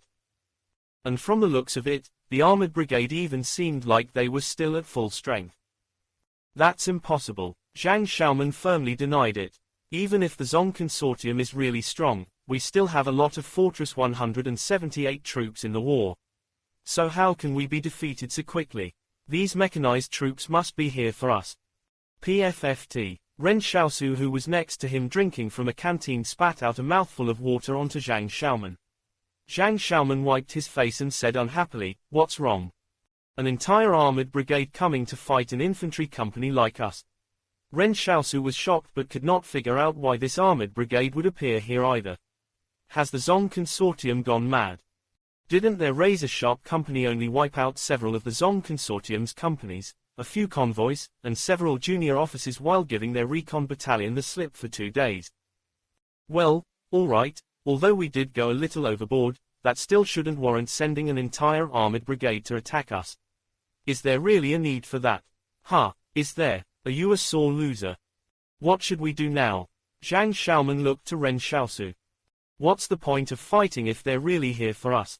Ren Xiaosu said. Who knows how painful it would be for him if the tanks fired at the steam locomotive. He did not even know if he could endure such great pain. Retreat, retreat. If this armored brigade is really here for us, it'll be a great achievement if we can lure them away from the front lines. Zhang Xiaoman was not panicking and even got a little excited as he said, let's head north now to attack the oil refineries. The Zong Consortium's headquarters had just come up with the next battle plan as the original needed revising. This was because Fortress 178's troops had suddenly started attacking them relentlessly at Mount Wuchuan, putting immense pressure on them. The two sides had been probing the other's strength with their attacks. But all of a sudden, it had turned so intense that it felt like it was the final battle already. This was Fortress 178 trying to buy time and space for the razor-sharp company in case the Zong Consortium deployed more troops back to the rear to deal with them. And they were successful in achieving this objective. The Zong Consortium's frontline commander, Zong Ying, was calling Zong Wu 3 times a day to request him to divert the armored brigade back to the front lines. In the end, Zong Wu ignored him, which left Zong Ying fuming mad. This was too maddening. He was even tempted to tell Zhongwu that he would make up for the gold he lost, so just hurry up and bring the armored brigade back to the front line. At this moment, the generals at the Zong Consortium's headquarters knew that Zhongwu was likely to leave the Zong Consortium for good after capturing that person who had seized his gold. It was either that, or he would end up forming a new consortium of his own. After all, Zhongwu did control an army now, and that was something that could truly help him survive in this chaotic world. But would the Zong Consortium let him off so easily? Zhong Ying had attached 2 supernatural beings to Zhongwu's forces to hunt down the razor-sharp company together. However, these 2 supernatural beings had another mission as well. After the primary objective was achieved, they would immediately kill Zhongwu to prevent the armored brigade from leaving with him. Moreover, if Zhongwu were not dead, how would Zhong Ying establish his authority in the future? How would he answer to the elders of the board? Zhongwu will definitely not return to Mount Wuchuan. We'll have to think of another plan, Zhong Ying said with a dark expression. But at this moment, a staff officer came in to report, those troops from Fortress 178 in our rear have suddenly destroyed 3 of our oil refineries in a day. Zhong Ying jumped out of his seat. They destroyed what? Our oil refineries. But there's no need to worry, Commander. It was just the cooking oil refineries that were destroyed, the staff officer hurriedly explained. Zhong Ying heaved a sigh of relief. Why the fuck did those Fortress 178 troops destroy those factories? So that we won't have oil to cook with. Or did they have other goals? One of the generals hesitated for a moment before asking, could it be that they were trying to destroy our crude oil refineries but blew up the wrong target? That's impossible. Zhong Ying coldly rejected this possibility. How could such elite troops make such a rookie mistake? They must have some other motives. Send orders down to study the connection between the oil refineries that were destroyed. A general asked, but what if they really just wanted to destroy our crude oil refineries? Zhong Ying hesitated for a moment. Tell the crude oil refineries to go on full alert. Raise the readiness of the garrison troops at those refineries. The crude oil refineries had their own garrison forces to defend them. If Ren Xiaosu and the others knew the importance of fuel in wartime, how could the Zong Consortium not know? Meanwhile, Zhao Xiaochen was complaining to Zhang Xiaoman on the train, Captain, if we can't find the right target next time, why don't we just give up? The Zong Consortium must have started taking precautions at those refineries. Zhang Xiaoman shouted at the top of his lungs, can you blame me for that? When we questioned the refugees on where the oil refineries were, they were so enthusiastic to answer us. At that time, none of you doubted what they said either, so why are you blaming me now? We aren't blaming you. Listening to this noise, Ren Xiaosu could feel the back of his head throbbing. Chapter 441 Idiotic. Hope was always such a beautiful thing, and the mindset of the razor-sharp company was very simple. Wasn't it just crippling the Zong Consortium's mechanized troops from the perspective of cutting off their fuel? However, reality was cruel. They were in an unfamiliar place and did not even know where the oil refineries were located. When they found some refugees to ask for directions, the refugees answered all their questions enthusiastically. Furthermore, the refugees promised to keep it a secret. But when the razor-sharp company arrived at the oil refinery and discovered that it was only a factory producing canola oil for cooking with, they were shocked. After attacking 3 factories in a single day, they did not even come across one proper crude oil refinery and were exhausted to death. In the end, Ren Xiaosu was forced to bring everyone back to the uninhabited wilderness to figure out the next steps. Answer: the plan to attack the crude oil refineries was abandoned. They had already attacked 3 oil refineries, after all, so the Zong Consortium would easily figure out what the razor-sharp company was up to. As such, the actual crude oil refineries would most likely be heavily guarded by now. Then what should we do? Zhao Xiaochen asked while smearing some cooking oil they had stolen onto a fish for grilling. Actually, what Ren Xiaosu and the others did not know was that if they had taken the steam locomotive and headed straight to Stronghold 144 before the 131st Brigade arrived, they might have been able to destroy the Zong Consortium's granary. After all, half of the garrison infantry regiment's troops had already been wiped out in their previous skirmishes, and a further 3 of their regimental commanders were killed one after the other, including a deputy commander who fled from his position. The remaining troops had fallen into disarray without a leader. If they really launched an attack on the stronghold, the enemy might not be able to organize an effective defense against them. Unfortunately, their intel was outdated. They still did not know they had already killed 3 of the 1,237th Regiment's commanders. Then let's just destroy some of their factories as and when we encounter them. Zhang Xiaoman said, didn't we say that we could learn from the Qing Consortium's tactics?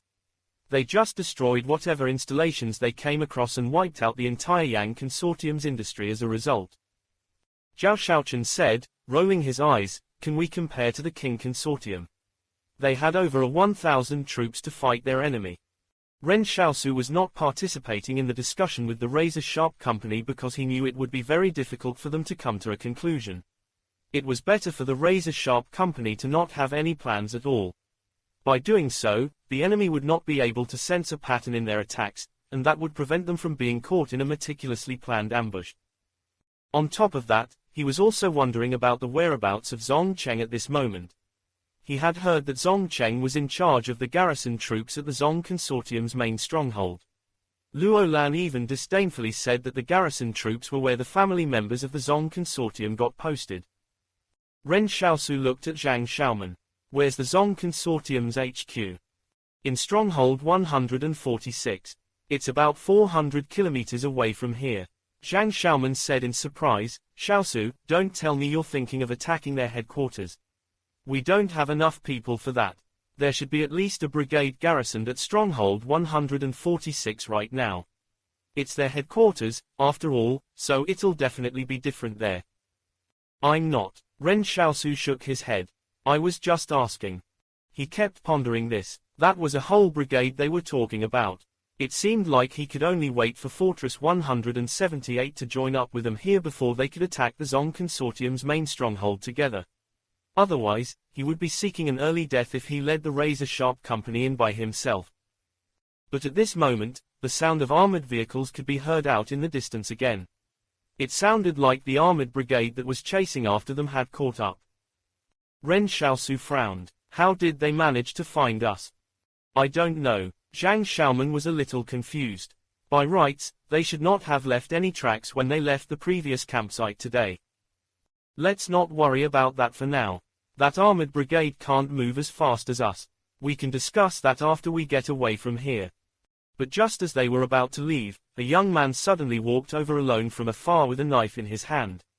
He looked at Ren Xiaosu and the others and, with a smile, said loudly, I've finally found you people. Before he could finish speaking, Zhang Xiaoman reacted in double quick time and started firing at him. But to everyone's surprise, when the bullets arrived in front of the young man, a glow resembling a yellow honeycomb structure appeared and blocked the bullet. Why can't you let me finish speaking? That's so rude. The young man shook his head and said with a smile while looking calm and collected, one of you here should be Zhu Xianchu, right? And which one of you might that be? Right at this moment, a bright yellow glow suddenly appeared again behind the young man like an impregnable stronghold. But this time, the young man looked down in astonishment as the black tip of a blade emerged through his chest. Blood was flowing out from it as well. With that, he could no longer say another word. Then Ren Xiaosu put the black saber away and closed the shadow door. He asked, who the fuck are you? The young man slumped to the ground as the aura around him faded away. Zhang Xiaoman replied, he's probably a supernatural being from the Zong Consortium. Why does he look and seem kinda idiotic? Ren Xiaosu's expression changed. When they were making their way through the mountains to the Beiwen River, someone had seen his shadow clone. That was probably how the enemy determined that Zhu Xianchu was among their company. He couldn't allow this supernatural being to continue rambling. Otherwise, his secret would be exposed. Zhang Xiaoman and the others had still not seen his shadow clone yet. Thus, he went straight for the kill. But Ren Xiaosu had not expected him to die so easily. Ren Xiaosu also knew that the overall quality of supernatural beings in these times was quite inconsistent. Not everyone had combat experience, and some of them could even be quite arrogant too. Yang Xiaojun had told him that a supernatural being in the Central Plains had immediately announced that they were going to rule over the entire Central Plains after their power was awakened. In the end, that supernatural being was killed in the shooting spree that ensued. There were also those who said they wanted to protect the peace but ended up getting killed as well. In any case, there were all kinds of people out there, and not everyone was as careful as Wang Kongyang. However, the supernatural being they met today was exceptionally stupid. Who knew how the Zong Consortium had raised him? Forget it, let's not bother with him anymore. We have to move since our position might have been compromised. Then Ren Xiaosu summoned the steam locomotive for them to get away from here, leaving behind the corpse of the supernatural being alone in the wilderness. The razor-sharp company did not even give him another look. But what Ren Xiaosu did not know was that this supernatural being was actually arrogant for a reason. That was because in the 3 months since he had been recruited by the Zong Consortium, they had been testing the hardness of his defense system. Subsequently, they discovered that he was even able to block artillery shells that were fired at him from reaching his body. Therefore, the sudden appearance of this supernatural being was actually to stall the group before the armored brigade arrived. If it were anyone else, they might not have been able to keep the razor-sharp company from escaping. But to his surprise, there was really nothing that Ren Xiaosu's black saber could not cut. The palace had said that it was the sharpest weapon of all, and it seemed like it was really not lying. It was definitely the sharpest weapon with nothing else coming close. Thus, the supernatural being perished. Ren Xiaosu and the razor-sharp company rode the steam locomotive off into the distance again. When Zongwu, who was pursuing them from behind, saw that they had gotten away again, he cursed angrily, "I thought you all said that the guy was a very powerful supernatural being. Why can't he even stall the enemy for a while? Piece of shit." Then Zongwu looked at the other supernatural being standing next to him and said, "Are you also a piece of shit?" That supernatural being's eyes twitched. "I'm definitely more powerful than him, but my expertise is in locating other supernatural beings, not fighting them. I've already sought out so many supernatural beings for the Zong Consortium." Zongwu waved him off impatiently. All right, I get it already. So where are they now? My power can only be used 3 times a day, and I've already used it 3 times today. Furthermore, the effective range cannot exceed 100 kilometers. And you dare say that you're not shit? Zongwu was starting to get anxious over his gold, so how could he still be in the mood to play nice with this supernatural being? When this supernatural being heard that, he got a little annoyed. He did not bring up the doubts he had either. Based on the power of his perception, it was clear that there was only one supernatural being among the enemy. So then, why was everyone saying there were 2, or even 3 of them? Wasn't that really strange? Chapter 442 The Deputy Regimental Commander helps clear things up.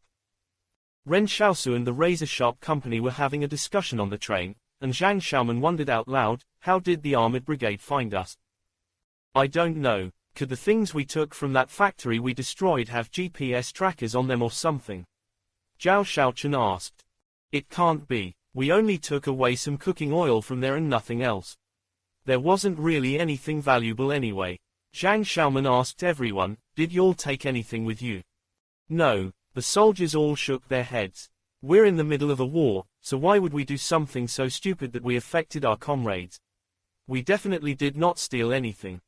"Then could we have a spy among us?" Zhang Xiaoman scolded, "Who's the traitor? I'll give you a chance if you own up right now. I think you look more like the spy." "That's right, I also think that the captain looks like a traitor." A proper discussion had suddenly devolved into a nonsensical bantering. Ren Xiaosu said calmly, "There's definitely no spy in our company. It should be a supernatural being with related powers that found us, I think. Since the Zong Consortium thinks so highly of us, and even sent an armored brigade after us, there's no reason they would only send one supernatural being to do the job.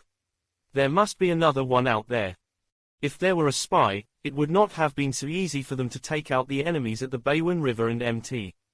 Changwen. The infantry regiment of Stronghold 144 would also not have found them so difficult to handle either. Moreover, the fatality rate of the razor-sharp company had always been extremely high. Sending a spy in would be too risky since the spy would most likely get killed once they reached the front line. No matter how stupid the intelligence agency's director at the Zong Consortium was, they would not place a spy in the razor-sharp company. There was little value in that and the chances of dying were extremely high. It was only when Ren Xiaosu joined the razor-sharp company that it suddenly became a very important fighting force. Therefore, Ren Xiaosu's guess was that this was the doing of a supernatural being. After all, it was very difficult for normal people to understand the miracles of supernatural beings. If this armored brigade still manages to find us despite our attempts to get away, then what? Zhao Xiaochen asked. I'll be very disgusted if we can't shake 'em off our tail. Just the thought of being pursued by more than 4,000 troops and not knowing when they would catch up really made them nervous. That supernatural being must have some way of finding us. Ren Xiaosu frowned as he thought about it. Not even a supernatural being could be omniscient and be able to find anyone they wanted. There had to be conditions for a power like this. The Shadow Clone had a maximum control range of only 1 kilometer, and the Shadow Door's maximum effective distance was also at 1 kilometer. Therefore, he did not believe that the enemy's supernatural being's power was not limited by distance as well. Actually, the person whose expertise was searching for other supernatural beings had made great contributions to the Zong Consortium. Take, for example, the only 3 supernatural beings around someone like King Zhen. Including the one who had shielded him from the sniper attack and died, there were 4 of them. This was not to say there was a lack of supernatural beings in the King Consortium's territories. People like Wang Congdiang and Zhu Xianchu also lived under the King Consortium rule, but they stayed hidden by keeping a low profile as they were not willing to use their powers to work for others. Therefore, there was still quite a lot of supernatural beings around.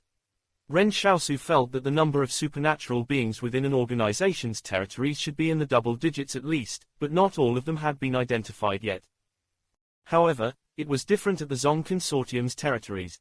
For example, that kinda idiotic supernatural being Ren Xiaosu and the razor-sharp company had encountered earlier, as well as Han Yang who had been hunted down by Yang Xiaojun, they were all found by this person who could sense the existence of other supernatural beings. After locating them, they were forcefully recruited into the Zong Consortium's military. Of course, the Zong Consortium was not harsh on them. They were all treated very well so they could be brainwashed into serving the organization. Meanwhile, this supernatural being who could locate other supernatural beings played too important a role. Just for this mission alone he had an entire company of recon troops assigned to protect him. This recon company was only responsible for protecting him and did not have to do anything else. Ren Xiaosu thought for a while before turning the steam locomotive away from the Zong Consortium's territory at full speed. He wanted to see if he could shake off this armored brigade by getting as far away from them as possible. But after traveling for quite some time, Ren Xiaosu suddenly saw an off-road vehicle up ahead driving east. Due to the bad conditions of the road, the off-road vehicle was not moving too fast. Why's an off-road vehicle all the way out here? Zhang Xiaoman asked. There should be no presence of the Zong Consortium's military in this remote area. I wonder who it is. Zhao Xiaochen said, but it's someone from the Zong Consortium for sure, so why don't we kill them? Don't get anxious. Ren Xiaosu frowned and said, whoever's in that off-road vehicle is definitely at least an officer. Let's capture them and see if we can get anything from an interrogation. At this moment, the deputy commander of the 1237th Regiment was driving the off-road vehicle by himself to escape from the Zong Consortium's territory. He did not even bring his wife along, or it would definitely have aroused the suspicion of others. At this moment, his wife might just be cursing at him back at Stronghold 144. But he had to flee. The Zong Consortium's headquarters had suddenly said that he would be promoted to the position of regimental commander, but the damn unit from Fortress 178 was precisely targeting whoever was the regimental commander. Although, this deputy commander wasn't very sure of that either. It could have just been a coincidence that 3 of their regimental commanders were killed one after the other, but he still could not help but feel very nervous. But while he was fleeing, he suddenly noticed the steam locomotive approaching him in the rearview mirror. All right, that confirmed it. He was now sure that the opponent was really out to kill the commanders of the 1237th Regiment. He had fled this far away, yet they were still chasing after him. This is fucking crazy. I already said that I don't want to be the regimental commander. However, this was also not exactly a coincidence. After all, the deputy commander was just trying to escape, while the razor-sharp company was doing the same too. As both parties were essentially going in the same direction, how could they not run into each other? If the steam locomotive traveled further for another 100 kilometers or so, Ren Xiaosu would even get to see Li Shenton again. The appearance of the steam locomotive quickly forced the off-road vehicle to stop. The deputy commander was also very decisive in doing so. He got out of the vehicle with his hands in the air. I surrender. Don't kill me. I already said that I won't become the regimental commander, so why are you still pursuing me? I'm really not going to be the regimental commander. Ren Xiaosu and the others hopped out of the steam locomotive with puzzled looks on their faces. What the hell was this guy talking about? What regimental commander? Zhang Xiaoman pointed his gun at the deputy commander and slowly approached him. Is there anyone else in the vehicle? No, there's no one other than me. The deputy commander was close to tears when he saw Zhang Xiaoman's fierce expression. There were more than 100 people surrounding him, so he felt like he wouldn't survive this even if he had 10 lives. What did you mean by that just now? What about the regimental commander? Ren Xiaosu asked with a frown. The deputy commander was also confused. Aren't you specifically hunting down our 1237th Regiment's commanders? Zhang Xiaoman and the others looked at each other in confusion. What the hell was he going on about? When the deputy commander gave them a detailed explanation, the soldiers of the razor-sharp company only had 2 words, holy shit. We've killed 3 regimental commanders already. Zhao Xiaochen was shocked. Ren Xiaosu was extremely shocked as he listened to the deputy commander's account. Meanwhile, the deputy commander looked at the razor-sharp company and thought to himself, what's with the shocked expressions on all of your faces? We should at least be worthy of a star medal now, right? Fu Rao mumbled. I bet it's even possible that we'll get awarded the Nebula Medal. Ren Xiaosu cut him off and said, don't get off topic. Are there any supernatural beings within the Zong Consortium who are good at finding people? The deputy commander was taken aback but said, finding people. I don't know about that, but I do know there's a supernatural being who's good at searching for other supernatural beings. Chapter 443 Raiding Stronghold 144. The razor-sharp company had been in the Zong Consortium's territory for some time now. While they had gained many victories, they were essentially running around like headless chickens due to a lack of intel. How blind was the razor-sharp company on the battlefield? Most of the time, they only knew they had won but did not know who they had won against. They didn't know who else was coming to attack them. But now that they had suddenly caught the deputy commander of the 1237th Regiment, the razor-sharp company was suddenly enlightened through him on what they had achieved. Ren Xiaosu was still most concerned about why the armored brigade was constantly able to find them, and he was able to find out about this as well from this deputy commander. So there's actually someone who can find other supernatural beings, and he even managed to recruit quite a few of those he found. Did you say that he can only sense the presence of other supernatural beings who are within a radius of 100 kilometers? That's right. He was even escorted to Stronghold 144 to search for a supernatural being who lived there. I only found out there was someone like that at that time. The deputy commander sat on the ground obediently and accepted his interrogation. Off to the side, Fu Rao asked softly, did we really kill 3 regimental commanders? Yes, Li Mingli, Zong Jing, and Zong Han. Of these 3 people, Zong Han was originally the brigade commander at the Beiwen River. Fu Rao was overjoyed. Based on what this deputy commander was telling him, their razor-sharp company had really achieved something great. The star medal that was worth 50,000 yuan was surely in the bag now. This time, the money he owed for his mother's medical bills could finally be repaid. Meanwhile, Zhang Xiaoman chuckled as he looked at the deputy commander and said, if we didn't encounter you, I wouldn't have known that I was so awesome. Beside him, Zhao Xiaochen said, what's that got to do with you? Shouldn't it all be thanks to Ren Xiaosu? Zhang Xiaoman glared at Zhao Xiaochen. No wonder your jawline seems more chiseled now. So it was because you've been practicing talking back to others in recent days, huh? Zhao Xiaochen was at a loss for words. What the hell are you getting at? As for the deputy commander, he did not even dare to make a sound for fear of angering this damn crowd. Ren Xiaosu suddenly asked, we discovered that an armored brigade is pursuing us. Why? Our units are small. There's no need to deploy an armored brigade after us, right? The higher-ups thought that a lot of you had infiltrated our territory in the rear, the deputy commander explained cautiously. But I don't really know about the armored brigade since that was after I left. Then what's going on at Stronghold 144 right now? What's the situation with your 1237th Regiment? Before I escaped, the troops of the 1237th Regiment were in a state of disarray. The deputy commander said softly, there weren't many garrison troops who stayed behind in Stronghold 144 in the first place, but a further half of them were taken out by your unit afterwards. I can't be sure of what happened after I fled, but I guess there's no one left in Stronghold 144 to manage the troops. As for the other officers of the 1237th Regiment, they're mostly divided and not on good terms. I know what we should do now, Ren Xiaosu exclaimed. During that afternoon, the razor-sharp company brought the despondent deputy commander with them and made their way to Stronghold 144. At this moment, the armored brigade should still be tracking them in the northward direction. However, the tracking radius of that supernatural being was only up to 100 kilometers. The steam locomotive had gone far beyond that distance and shaken them off long ago. The armored brigade might sound like an intimidating force, but the marching speed for tanks and armored vehicles in the wilderness would not go beyond 60 kilometers per hour. Most tanks these days could only travel at a maximum speed of around 80 kilometers per hour on flat terrain. With that kind of speed, how could they possibly catch up to the razor-sharp company? Therefore, the razor-sharp company had to compete in speed with the armored brigade at this moment. You want to pursue and kill us, right? Happy chasing then. Good luck.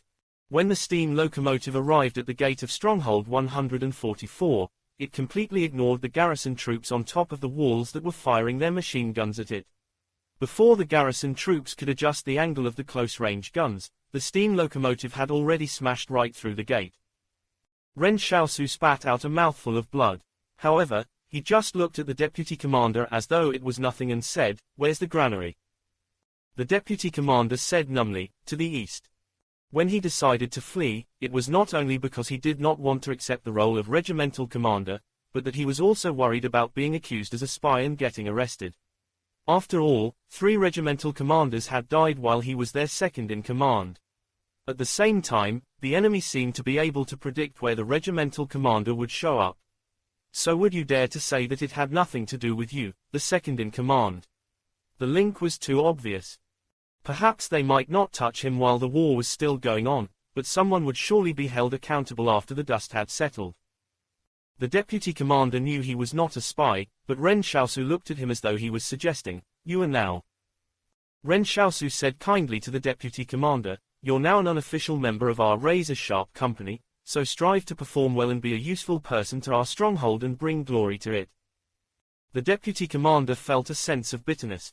He had intended to ask if he could be released after Stronghold 144's granary was destroyed, but when he saw Ren Xiaosu's gun pointing at him, either intentionally or unintentionally, he did not dare to speak any more. Who could he possibly reason with?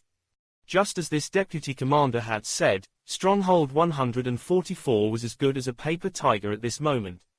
It was not as daunting as the razor-sharp company had imagined it to be, and the garrison troops in the stronghold were completely unable to organize an effective defense. The steam locomotive continued making its way to the granary located in the east of the stronghold.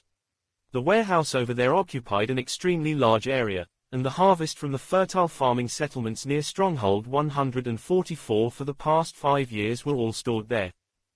There was a checkpoint equipped with heavy firepower located right in front of the granary, while the high walls surrounding it were protected from entry by barbed wire. However, the steam locomotive driven by Ren Xiaosu did not enter the granary through the main entrance. Instead, it crashed through a wall and charged in. Zhang Xiaoman. "Sir," Zhang Xiaoman replied. "We'll only set fire to the granary from aboard the train. Don't get any ideas about fighting anyone, ya hear me?" "Yes, sir," Zhang Xiaoman replied excitedly. But this left the other soldiers with a strange look on their faces. Why was Zhang Xiaoman suddenly acting like a platoon commander under Ren Xiaosu? Fucking Zhang Xiaoman, for someone who's always giving off the vibes of an upright person, you're actually starting to pander to the future commander. The razor-sharp company was leaving a trail of destruction in its wake, so it was too late for the 131st Brigade, which was still in the north, to head back to Stronghold 144. By the time they made it back here to help out, the entire Stronghold 144 might have been wiped out already. After the razor-sharp company had broken into Stronghold 144, someone suggested that they fire at the residents to create chaos. However, Zhang Xiaoman firmly stopped that from happening and said that Fortress 178 would not do such things. The Stronghold's Water Dragon division was in charge of emergency services like firefighting, but how could they put out fires faster than the razor-sharp company was starting them?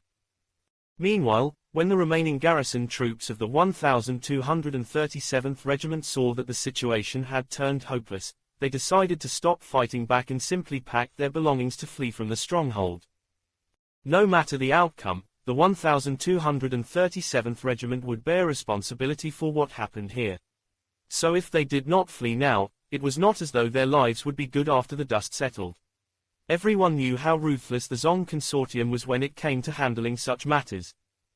While the garrison troops were escaping, someone even said, "Was that the deputy commander that I saw on that train?"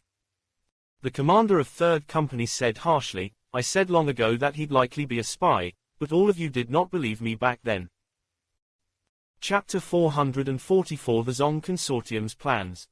Why do I feel like our attack on Stronghold 144 seems way too easy? Ren Xiaosu asked puzzledly, could something go wrong? We had better be careful. More than half the granary was burning, but the armored brigade was still only making its way back from the north at this moment.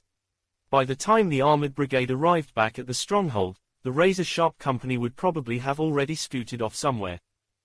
The razor-sharp company met with almost no resistance from the stronghold. Although it was quite chaotic inside the stronghold, that was mainly due to the residents panicking.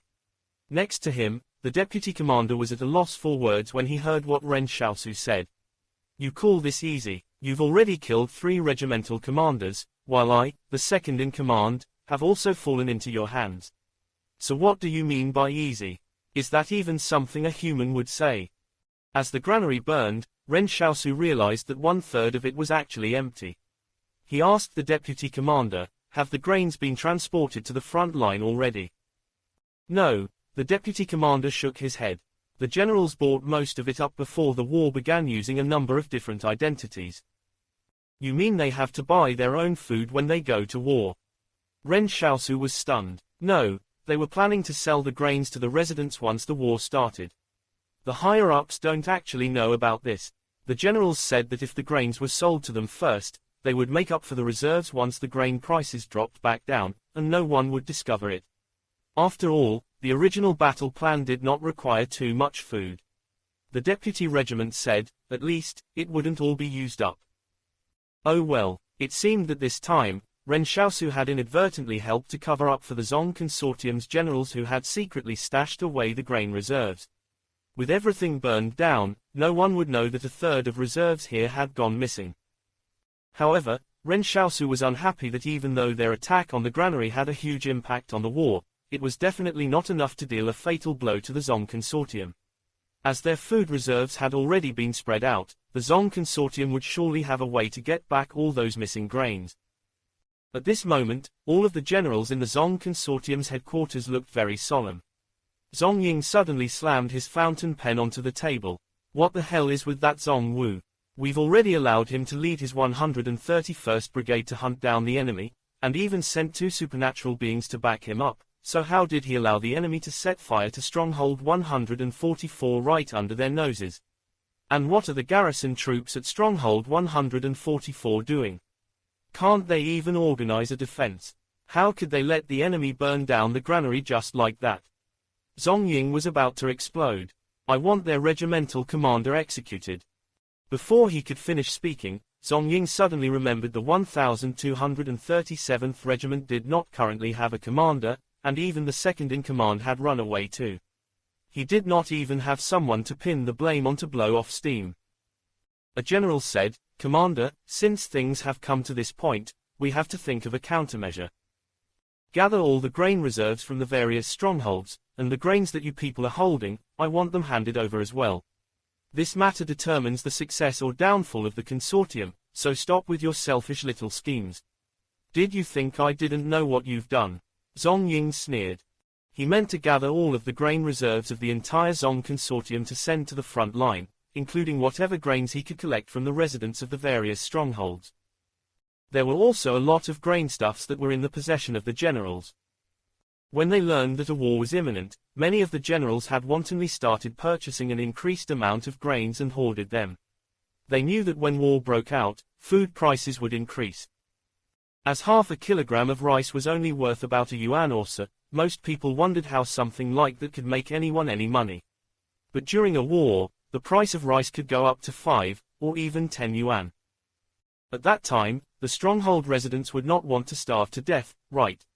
Therefore, whatever money they had would eventually fall into the hands of the generals who hoarded the grains. Who wouldn't want to earn 10 times the profits? They were looking to rip off the stronghold's residents. Suddenly, one of the generals said, "What should we do with the troops from Fortress 178? We can't just let them continue to make trouble in our rear, right?" Zhong Ying also felt very helpless about this. He knew that if the razor-sharp company were allowed to continue making trouble as they wished, he would most likely end up with no time to focus on fighting the war. But now that they knew what the razor-sharp company was capable of, they felt there was almost nothing they could do about them. The Blitzkrieg was the coordinated use of aircraft, tanks, artillery, armored and mechanized infantry, and other types of armed forces to create an overwhelming local superiority in combat power to break through the enemy's defenses. This allowed the forces to quickly get past any tactical maneuvering to encircle the enemy in order to eliminate them. Now that there were no longer aircraft, they could only rely on their tanks for such tactics. If a tank moving at 60 km per hour on the battlefield could be called a blitzkrieg, what would the opponent who could travel at 120 km per hour be? Comparing the speed of their tanks to the steam locomotive, it was just as good as a tractor. How could they possibly chase it? We'll implement our contingency plans in advance. Zhong Ying said coldly, if Fortress 178 thinks they can win the war just like that, they're underestimating our Zong consortium. I'm gonna massacre Fortress 178. On that night, multiple pontoon bridges in Blackstone River remained still in its choppy waters. This was the supply line Fortress 178 relied on for their march to the front line, and it was also a lifeline for them. Hence, these structures were bound to be built very sturdily. Every day, the engineering battalion repaired and maintained them. But in the dark of night, more than 100 speedboats started approaching the pontoon bridges on Blackstone River in a frenzy.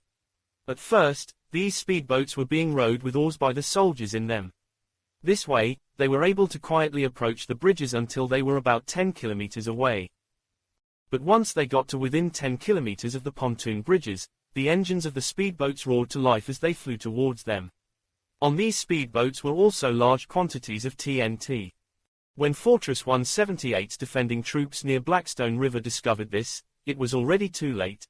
They fired their heavy machine guns and tried to intercept the speedboats, but there were too many of them. Furthermore, it seemed like all of the enemy troops were determined to fight to the death and did not mind sacrificing themselves. Explosions could be heard everywhere. Before the speedboats crashed into the pontoon bridges, the Zong consortium soldiers on the speedboats activated the detonators attached to the TNT. The instant the detonators ignited, the TNT went off and broke all the pontoon bridges in half. As the Zong consortium soldiers recklessly crashed into the pontoon bridges and detonated the explosives, the bridge Fortress 178 relied on to cross the river broke apart and drifted downstream. In an instant, Fortress 178's troops were split between both sides of the river again. The Fortress 178 troops on the northern shore could no longer retreat, while their supply lines had been cut off. The commanders on the northern shore all turned to Zhang Jinglan. "Commander, what should we do?" Zhang Jinglan, who was at the military base, frowned as he looked into the distance at the inferno on the river. Get ready for a last stand. However, the plans of the Zong consortium were still not finished. A group of the Zong consortium's elite troops had already set off from the Alsha League behind them, plunging into the Gobi Desert like a sharp knife, as they headed straight for Fortress 178 in the northwest. Chapter 445: A Precarious Situation. To the west of the Alsha League was the vast Gobi Desert. In this day and age, no one would venture there for no good reason, as that was a truly deserted place. So when the war began, even though everyone knew the distance between Fortress 178 and the Zong Consortium's stronghold 146 was not particularly far, very few people would even have any ideas about using the Gobi in their plans. If a military unit wanted to pass through there, it was basically a pipe dream. However, the Zong Consortium had been plotting to take over Fortress 178 for a long time. The territory the Zong Consortium occupied had far fewer resources than Fortress 178, the Qing Consortium, and the Yang Consortium. In fact, the level of their resources could not even compare with that of the Li Consortium. Therefore, expanding to seek further resources was something the Zong Consortium had to do. Only with a large amount of resources could they support their ambitions. But where were the resources? At Fortress 178, of course. Importantly, Fortress 178 occupied a broader territory beyond the northwest. The land in that territory held 90% of the mineral resources that were available to the alliance of strongholds, as well as a vast amount of natural gas, crude oil, and various types of metal ores. In the Zong Consortium's view, these resources were simply wasted in the hands of that damn group from Fortress 178 if they did not make use of them. Several years earlier, the Zong Consortium had quietly established a secret troop to transport supplies into the Gobi. And now, they had established a massive forward operating base in a little oasis within the desert. All of this was done so that one day, a ferocious army could make use of this forward operating base to pass through the Gobi and deal a fatal blow to Fortress 178. Actually, the Zong Consortium already knew that Fortress 178 was going to attack Mount Wuchuan from the southern bank of Blackstone River. They also knew their Zong Consortium's route to the south for any incursions would be cut off once Fortress 178 blew up the Baiwen Bridge. However, everything was still going according to the Zong Consortium's plan. This was because Fortress 178 would also not have a path of retreat. Zhong Ying had received some very reliable intelligence a long time ago. Currently, there was only one independent brigade garrisoned in Fortress 178, with the rest of the stronghold's forces deployed in full force for the war. As a result, the almost defenseless Fortress 178 was now like a deserted island with no one to protect it. As long as the Zong Consortium could occupy Fortress 178, even if Zhang Jinglan and his men repaired the pontoon bridge, they would have no home to return to, nor would there be any fortress left for them to defend. When the supplies for Fortress 178's troops got cut off, the Zong Consortium could manipulate them at will.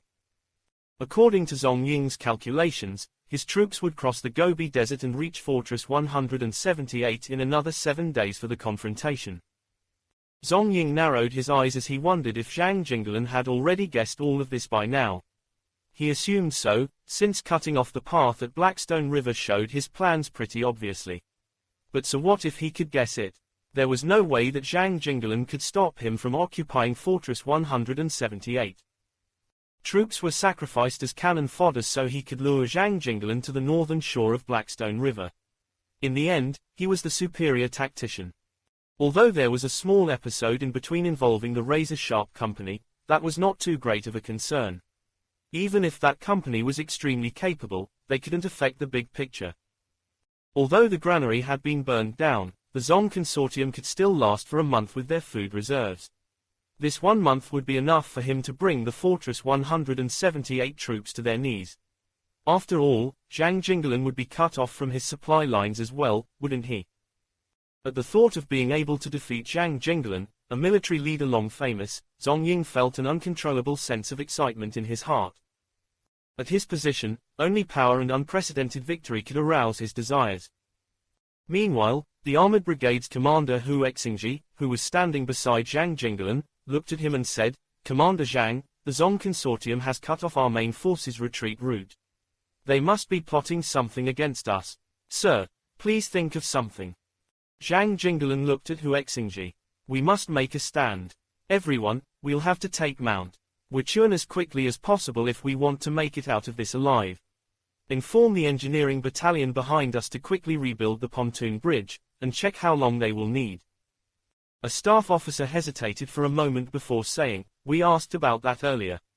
The engineering battalion on the southern shore said that it would take 10 days.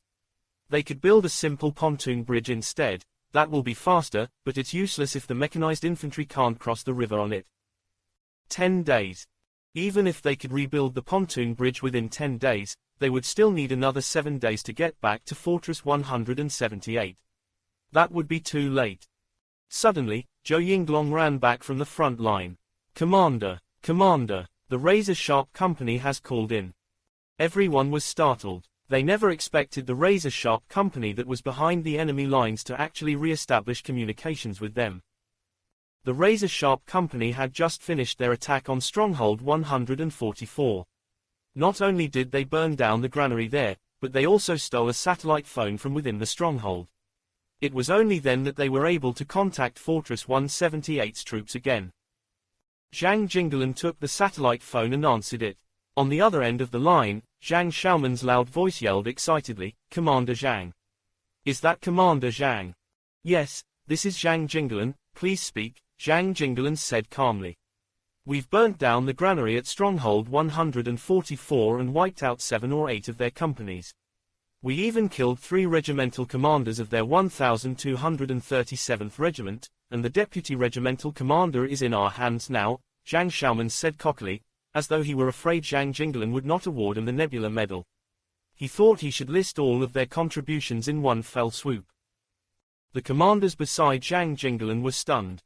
They had not expected the razor-sharp company would achieve so many important objectives. It was no wonder the Zong Consortium had to deploy their troops back to deal with them in the rear. Was this even a fucking company? Even an independent brigade would most probably not achieve what they had done. The razor-sharp company was simply too fearsome. However, everyone did not cheer up because the current situation of the war could no longer be changed by burning down a granary, killing a few regimental commanders, or wiping out several companies. However, Zhang Jinglan smiled and said, "You all did very well, but you have to be careful as well. Commander Zhang, don't worry, we suffered no casualties at all." The commanders started gritting their teeth. None of them could have imagined the razor-sharp company could do so many things without suffering a single casualty. Zhang Jinglan laughed and gave Zhang Xiaoman a few instructions before handing the phone to Zhou Yinglong. He did not mention a word about Ren Xiaosu throughout the entire call, but everyone knew Ren Xiaosu must have done a great job in this battle. Zhou Yinglong took the phone and said to Zhang Xiaoman, "All right, we know you've done well, but now's not the time to go over all of your achievements. Retreat to a safe location. We're in a precarious situation over here." Zhang Xiaoman was stunned. Precarious. Zhou Yinglong hesitated for a moment and sighed as he briefly explained the current situation. The razor-sharp company's soldiers beside Zhang Xiaoman were all listening to the call as well. Everyone was suddenly at a slight loss of what to do. How did the situation suddenly turn so disadvantageous for them? Furthermore, the Zong Consortium might even capture Fortress 178 soon. Zhang Xiaoman thought about his wife and child. What about that girl Fu Rao liked? What about everyone's dream lover, Lu Yao? Zhang Xiaoman said anxiously, "Don't worry, battalion commander. If they can attack Fortress 178, we can also take the fight to their stronghold 146. Those old geezers of the Zong Consortium's board are all located in stronghold 146. If we kill them, the Zong Consortium will immediately descend into chaos." Zhou Yinglong scolded him with a laugh. "What are you talking about? There's an entire brigade garrisoned in Stronghold 146 right now, so do you think you can attack them that easily? Hurry and get out of there. I want y'all to flee in the direction of the Central Plains." But before he could finish speaking, he was interrupted by another voice. "Is Mr. Zhang still listening? Can I just ask if it'll be of any help to the situation if we destroy Stronghold 146? Zhang Jinglan stayed silent for a moment before saying, "Yes. All right, I'll go and attack them then." The commanders listening to the call from the side felt that this voice sounded a little unfamiliar, but they all knew it was probably Ren Xiaosu talking. But this Ren Xiaosu was way too arrogant. How could the razor-sharp company possibly be capable of taking Stronghold 146? Zhang Jinglan sighed and said, "It's impossible for you all to destroy Stronghold 146. Mr. Zhang, do you still remember what you told me?" Ren Xiaosu asked calmly. You said that if one knows how difficult the situation is and still insists on doing it at the risk of injuring themselves, that is called stupidity. But do you remember what my response to you was? Zhang Jinglan recalled the moment Ren Xiaosu had told him that the same went for bravery. Chapter 446 Lone Operation. Zhang Jinglan attempted to persuade Ren Xiaosu not to take such a risk. However, Ren Xiaosu seemed to have made up his mind already. He did not give Zhang Jinglan the chance to continue talking and ended the call.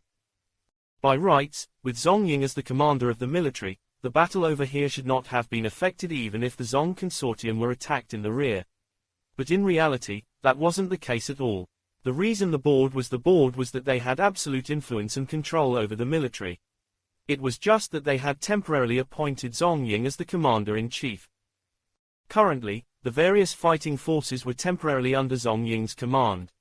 After the war ended, Zhong Ying would only be the commander of his own fighting force and would still need to listen to the board's orders.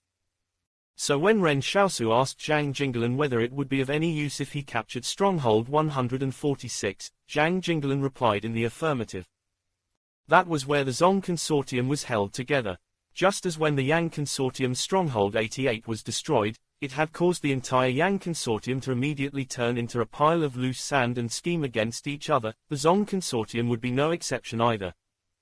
If Zhong Ying led all the frontline troops for another 10 years, perhaps his personal influence would be enough to turn the tide of chaos and pull everyone together.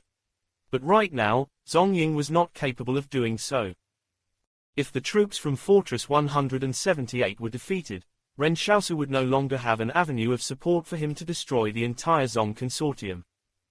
Perhaps the Qing consortium would think about attacking the Zong consortium in the future. But after they did that, the Qing consortium would definitely enter a long post-war period, requiring huge amounts of manpower and resources to rebuild the strongholds. Not only that, but the Qing consortium would also have to spend a long time to bring the Yang consortium's and Li consortium's strongholds under their control in order to absorb their resources. After Ren Xiaosu ended the call, Zhang Xiaoman and the others rubbed their hands in glee. What should we do? Should we attack Stronghold 146? Ha, we even managed to shatter Stronghold 144, so Stronghold 146 should be easy too. The other soldiers of the razor sharp company looked at Ren Xiaosu. Some of them had said they wanted to attack Stronghold 146, but Ren Xiaosu had denied them at that time. But this time, Ren Xiaosu did not mock Zhang Xiaoman. Instead, he urged the soldiers from the razor sharp company to hurry up and get aboard the train. The steam locomotive was traveling at full speed in the wilderness, and no one could figure out which direction they were heading. They just assumed they were going towards Stronghold 146. Everyone on the train was having a lively discussion. How do y'all think we should attack Stronghold 146? We'll have to quickly wrap things up, won't we? Otherwise, when that 131st Brigade hears the news and rushes back, we might end up facing two brigades in battle. On the train, Ren Xiaosu pulled the deputy commander of the 1237th Regiment over and asked, "How's the combat effectiveness of that garrison brigade in Stronghold 146? They're obviously one of the most elite fighting forces of the Zong consortium. Their equipment's all the latest and the best since they represent the image of the Zong consortium. Even the family members of the Zong consortium who get posted there to serve the tour of duty have to be the most outstanding members of the organization. Of course, they don't really have any actual combat experience." The deputy commander said meekly, "You all aren't really thinking of attacking Stronghold 146, are you? I'm not trying to pour cold water on you, but with just this many of you, it's really no different from suicide if you assault Stronghold 146. The deputy commander was thinking, if you fucking want to die, don't drag me in. Then the deputy commander saw the direction they were traveling and said, "Hey, this isn't the right." "Keep quiet," said Ren Xiaosu as he looked at him. "I'll let you leave with them when we reach a suitable location, or would you rather come with me to Stronghold 146? Wait a minute, there was too much information contained in those words. The deputy commander was shocked. The route this young man had taken was clearly not to get to Stronghold 146. From what he had said, it was likely this young man was planning to go to Stronghold 146 alone. The steam locomotive suddenly came to a stop in the wilderness. Ren Xiaosu shouted, "Time to get off." The sound of guns being cocked came from within the carriages as the razor-sharp company assumed it was time to prepare for battle. But after they got out of the train, Zhang Xiaoman was caught off guard when he did not see Ren Xiaosu getting down with them. Instead, the train sped off into the distance again. "Hey, wait up, Ren Xiaosu, where are you going? What is this place?" Zhang Xiaoman chased after him for a short distance, but the train sped off so fast that he could not catch up at all. Besides, Ren Xiaosu had no intention of turning back. Zhao Xiaochen pointed his gun at the deputy commander. "Where are we?" "We're in the easternmost territory of the Zong Consortium. If we were to continue traveling for another 10 kilometers, we would be leaving the Zong Consortium." The deputy commander said with difficulty, "Put down your gun first. I didn't know he would do this. When we were traveling here, I realized that something was amiss when I saw the direction we were heading. But that young man warned me not to breathe a word to anyone about it." Zhang Xiaoman said resentfully, "God damn it, it's all over now. Ren Xiaosu must be worried that it'd be too dangerous for us to go to Stronghold 146, so he deliberately dropped us off at a safe place and went there by himself." There were no other possibilities. It was no wonder Ren Xiaosu had been so quiet along the way. So it turned out that Ren Xiaosu had planned this way in advance, and he even ensured that he dropped him off somewhere first without a fluster. Zhang Xiaoman passed this information to Zhang Jinglan and the others through the satellite phone. All of the commanders also fell silent. Zhou Yinglong suddenly said to Zhang Jinglan, "In any case, I'm convinced." He was referring to the move that Zhang Jinglan had made when he arranged for Ren Xiaosu to join the razor-sharp company. Zhou Yinglong was the first senior officer to express his support for Ren Xiaosu, although his position was the lowest among the other commanders. The other commanders still did not say anything yet. After all, there were still many requirements to pass if one were to become the fortress commander. They would like to observe Ren Xiaosu further if he could make it back alive from Stronghold 146. Meanwhile, Ren Xiaosu was making his way over to attack Stronghold 146. But rather than saying that he was going to raid them, it might be better to call it a sneak attack. After some thought, Ren Xiaosu still felt that it would be safer for him to go to Stronghold 146 by himself. He could not bring the razor-sharp company with him when he knew they would die there. Therefore, he might as well drop off Zhang Xiaoman and the others somewhere far away so it would be impossible for them to come over to help him. In fact, it would take at least 10 days for them to reach Stronghold 146 if they wanted to head there on foot. Of course, Ren Xiaosu had still given it very careful consideration. If it were him alone, he could use many methods to calmly get into Stronghold 146 to observe the situation first. Whether it be climbing over the stronghold walls or sneaking in on the undercarriages of the Zong Consortium's transport trucks, there were more chances of pulling it off with fewer people in the group. If he had brought along the razor-sharp company, they would truly have to fight their way in. Ren Xiaosu dematerialized the steam locomotive when he was about to reach Stronghold 146. Then he started walking alone in the wilderness so he would not be discovered by his enemies in advance. He remained hidden outside of Stronghold 146 for a full day and night to see if there were any good ways for him to sneak into the stronghold. However, Ren Xiaosu discovered that the vehicles entering Stronghold 146 had to go through extremely strict security checks. From afar, he could see through his sniper rifle scope that the security guards were thoroughly checking all supplies that were being brought in and had never failed to investigate the undersides of the vehicles either. As such, he could only scale the stronghold walls like he did when he climbed the steep cliffs on the back of Mount Donghua. Fortunately for him, there was a gap between the patrol times of the troops on the stronghold's wall, and that 1-minute gap would be more than enough for him to fully take advantage of. Chapter 447 The Fortune Teller. As Fortress 178 got forced into a corner at Mount Donghua, the damn band of soldiers fought so fiercely they forced the Zong Consortium to retreat. As the saying goes, an oppressed army fighting with desperate courage is sure to win, and that was exactly what happened here. It was as though Zhang Jinglan, who was at the front line himself, had suddenly turned the matter of their retreat route being cut off into something positive. All the soldiers of Fortress 178 shared a bitter hatred for the enemy, so all of them fought like they were unafraid of death. Of course, this was something that could only be accomplished with many years of faith.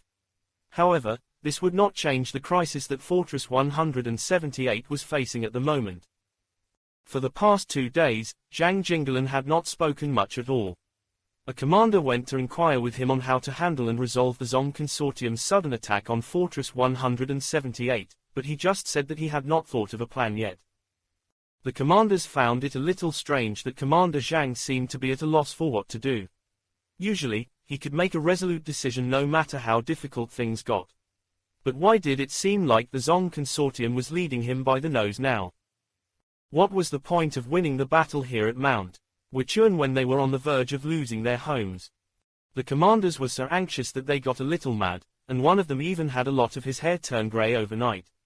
Everyone's friends and family was still back at Fortress 178. Someone privately asked Lin Yus, the Chow Hall manager, how's the commander's appetite been the past few days? Someone was trying to figure out from Zhang Jinglan's behavior if he had any contingencies for their situation. If he had any, his appetite would probably remain the same.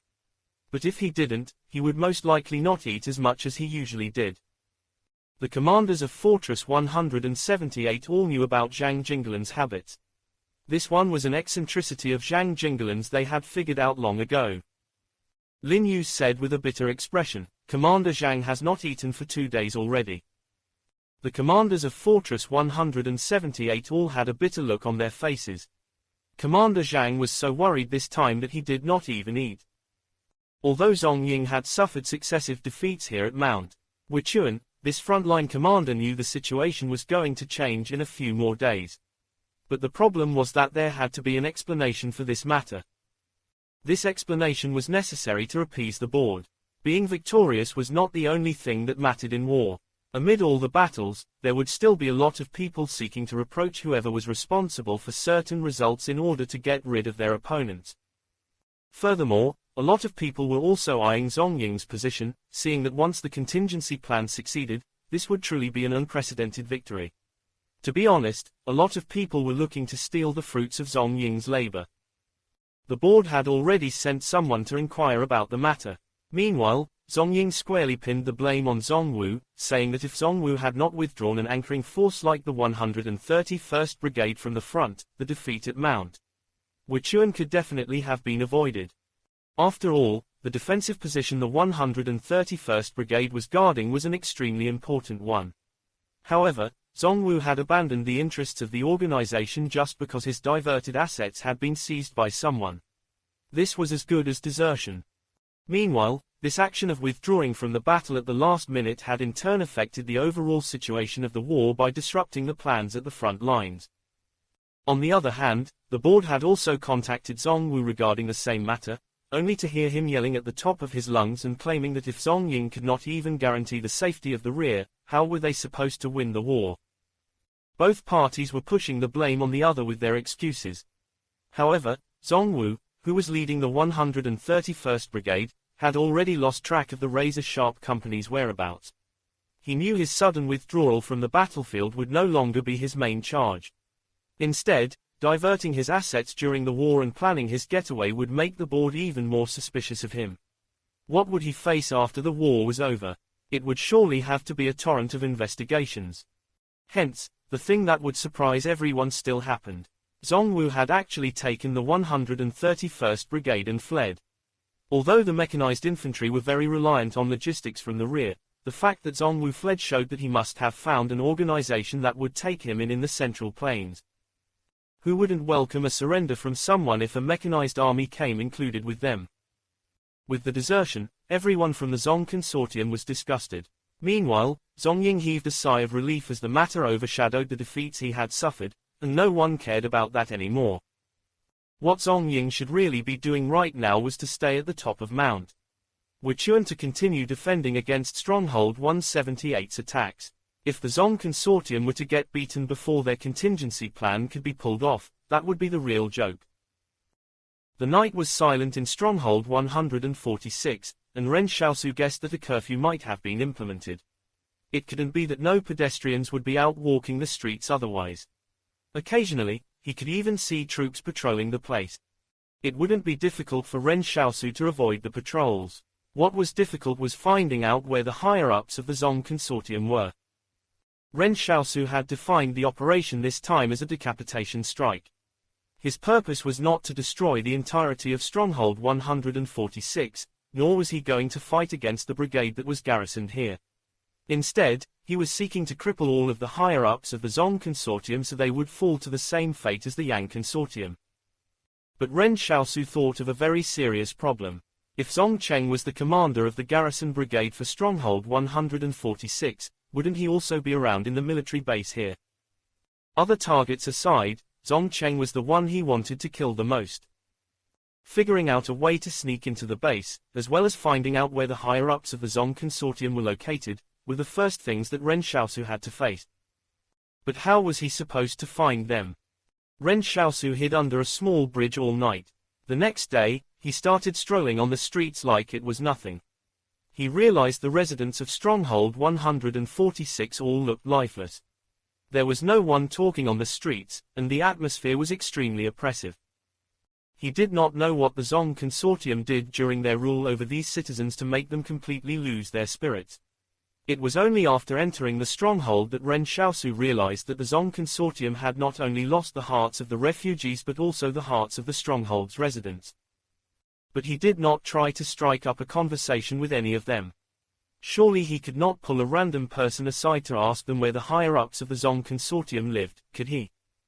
While Ren Xiaosu was walking the streets, a person holding a white banner upright suddenly walked over to him.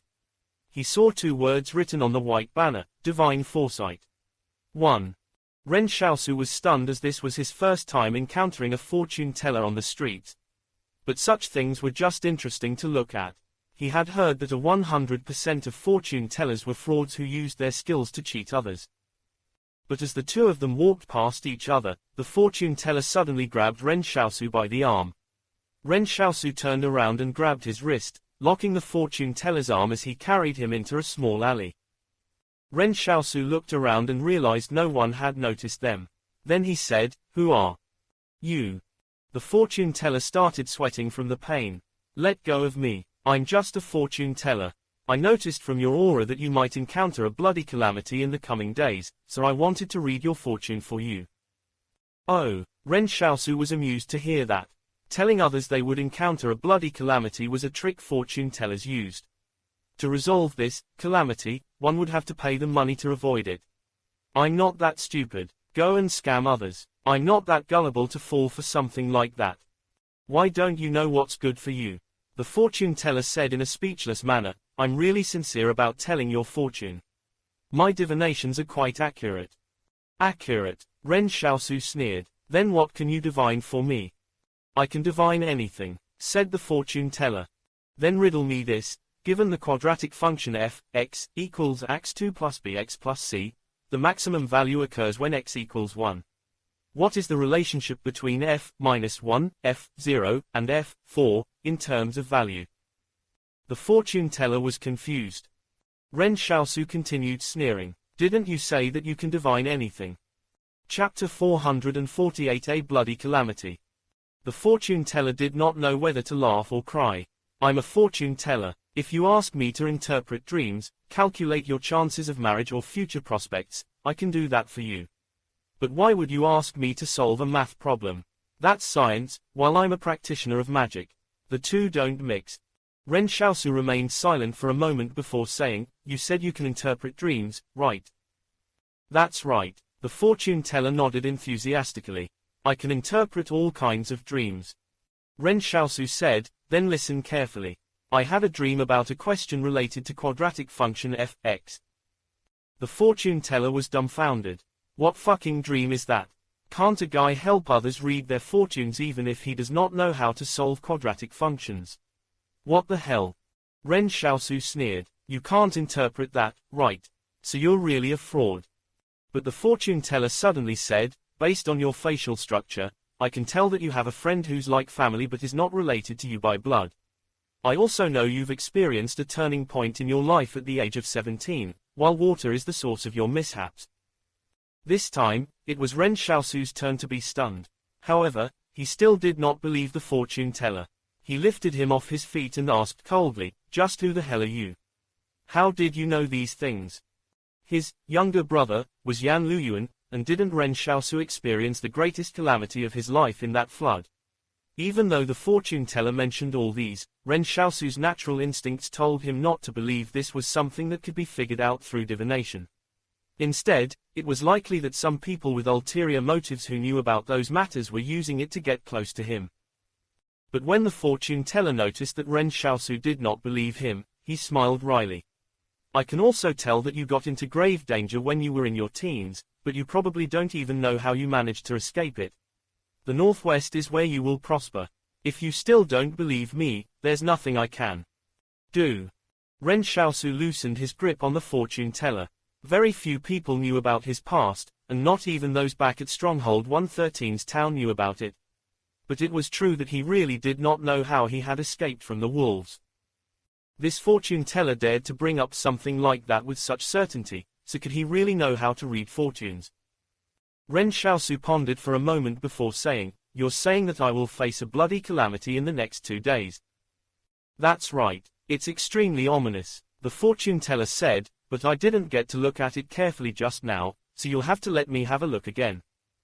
Ren Xiaosu said non-committally, "Then divine for me how to resolve it." Then Ren Xiaosu released his grip from the fortune teller. However, he kept his guard up in case the fortune teller sneak attacked or attempted to escape. However, the fortune teller did not try to escape. Instead, he turned around and carefully observed Ren Xiaosu, who put on an expressionless face. If the fortune teller told him he would have to pay up to avert the calamity, he would kill him on the spot. But the more the fortune teller looked at him, the more startled his expression became. "You won't fucking be the one facing the bloody calamity, you'll be the one bringing a bloody calamity upon others." Ren Xiaosu was speechless. What nonsense. Ren Xiaosu's heart skipped a beat but refused to admit it. "I'm just a resident of the stronghold. Why would I bring a bloody calamity upon others? Are you really a resident of this stronghold?" The fortune teller laughed and said, "You can't fool me. Your aura makes you look really out of place in this stronghold. If you even lived here for longer than 3 days, you wouldn't look like that." Ren Xiaosu wondered why the conversation seemed to be getting more and more mystical. He asked, "Then why don't you tell me if I'll be able to achieve what I wish to do?" "Oh, I can't divine that," the fortune teller said. "I cannot predict something so specific. Usually, I can only provide a word of warning to those whose fortunes I've read." "Then what would you like to say to me?" Ren Xiaosu asked with a frown. The fortune teller looked at Ren Xiaosu again for a long time before suddenly saying in surprise, "Why are there so many intersections in your life? I've never met anyone like you before. I can't divine, no, I won't read your fortune any further." Ren Xiaosu was speechless. Had he just wasted his fucking time here for nothing? He pulled the fortune teller back. Ren Xiaosu was starting to believe him a little. "Let's disregard everything for the moment. Can you help me divine where the people I want to kill are? If you can't tell me that, you won't be leaving today." "Oh," the fortune teller thought for a while before saying, "They're right here in this stronghold." Ren Xiaosu frowned and said, "Be more specific." The fortune teller broke free from Ren Xiaosu's grasp and said with a smile, "They'll be gathering in the northeast in the coming days, but you'll only have one chance to strike." Then the fortune teller turned around to leave. Ren Xiaosu did not stop him this time.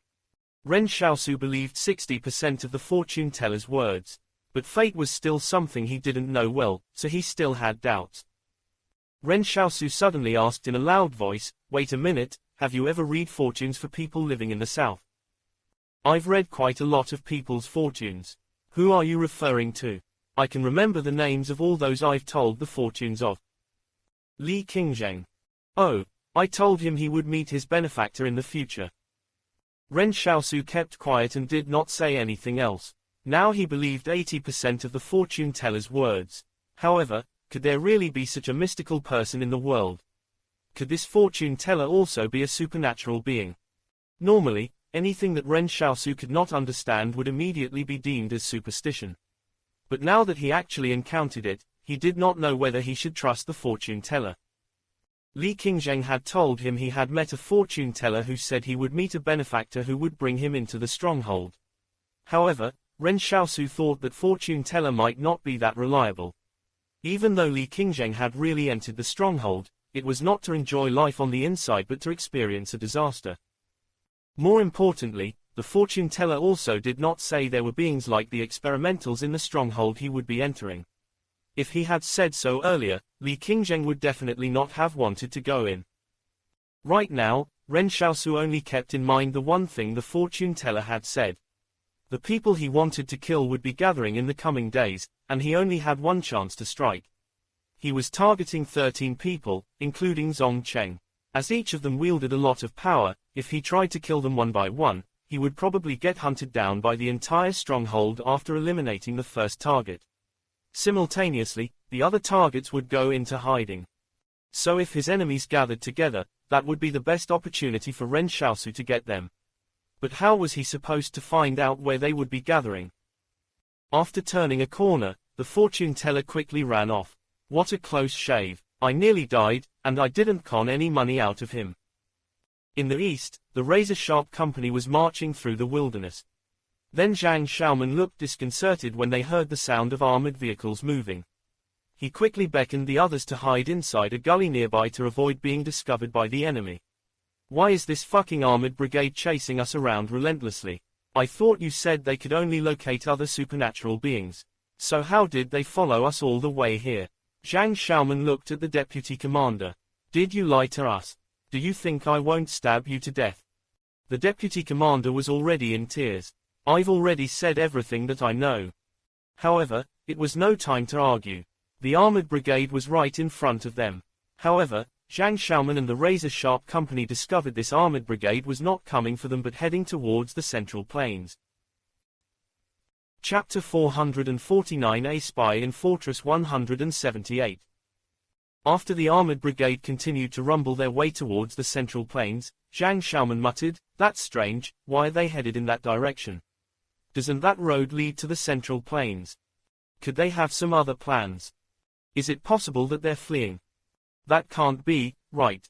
Hasn't the Zong Consortium gained the upper hand in the war? So why would they suddenly need to flee?" The razor-sharp company's soldiers could not figure out what was going on. But after the armored brigade advanced dozens of kilometers further, it was suddenly stopped by a smiling young man who was none other than Li Shenton. Zongwu, the commander of the 131st Brigade, shouted into the radio, "Run him over. Whoever that is, just go over him." But when the armored brigade was about to collide into Li Shenton, he suddenly raised his right hand and a turbulent wave rippled through the ground as an earthen wall suddenly got pulled up. The armored brigade could only stomp on the brakes and come to a quick stop. If they hadn't, some of the armored vehicles and tanks could have been destroyed if they had collided into the thick earthen wall. Li Shenton said with a smile, "To think that I was worried that I wouldn't be of much help to Ren Xiaosu. Who could have guessed that an armored brigade would suddenly show up at our doorstep?" "Are you going to hypnotize them?" Si Liren asked. "Of course," Li Shenton said with a smile. "Do we need to make them come out of the armored vehicles? How are you going to hypnotize them if they remain inside?" Si Liren wondered. "Sound can be used for hypnotizing people as well. Everything in this world can act as a medium for hypnotism." Then Li Shenton picked up a small stone and flicked it with his fingers. The stone bounced off a tank and produced a ringing sound. It was a strange sound that felt like an intimidating force that could shake the hearts of people. Then the faces of the armored brigade's troops turned blank. But even a powerful supernatural being like Li Shenton found this a little strenuous on himself. It seemed that this was his limit. Li Shenton calmed himself down and spoke to the armored brigade, "Where is your brigade commander? Step forward." Zongwu walked out of an armored vehicle and stood in front of Li Shenton in a trance. A ways away, Hu Shuo happened to emerge from the forest. "Little Liren, look what I brought for you." "Haha, I found a watermelon patch." As it was summer, the harvesting season for melons had arrived. However, Hu Shuo was stunned when he saw the armored brigade in front of Li Shenton. Little Liren's eyes lit up. "Grandpa Hu Shuo is amazing." Li Shenton glanced at both of them before turning back to face the armored brigade. He said calmly, "After you hear a finger snap, you'll head to Stronghold 146 and launch an attack there. Remember, you're to only kill the Zong Consortium's people after breaking into the stronghold, and you will neither resort to deploying your mechanized equipment nor killing the innocent indiscriminately. With a snap of his fingers, the armored brigade turned around and headed straight in the direction of Stronghold 146. Hu Shuo said curiously next to him, "Looks like you're avoiding killing the innocent this time." Li Shenton looked silently at the huge KC Liren was carrying on her back.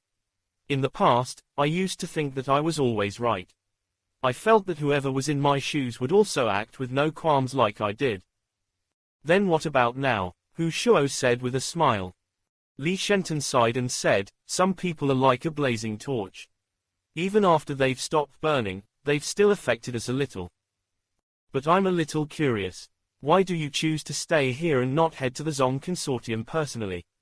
Hu Shuo asked, "If you go there, can't you help them even more?" Li Shenton took a watermelon from Hu Shuo and said with a smile, "Let's not talk about that anymore and just enjoy the watermelons." Earlier, when the razor-sharp company watched the armored brigade rumble off into the distance, they climbed out of the gully and continued heading towards the interior of the Zong Consortium's territory. But before they could get far, they heard the rumbling of the armored vehicles again. Zhang Xiaoman's mood soured as he led everyone to crawl back into a gully again. The razor-sharp company was speechless by now. What was this armored brigade doing by going back and forth? Were they playing games? Were they done yet?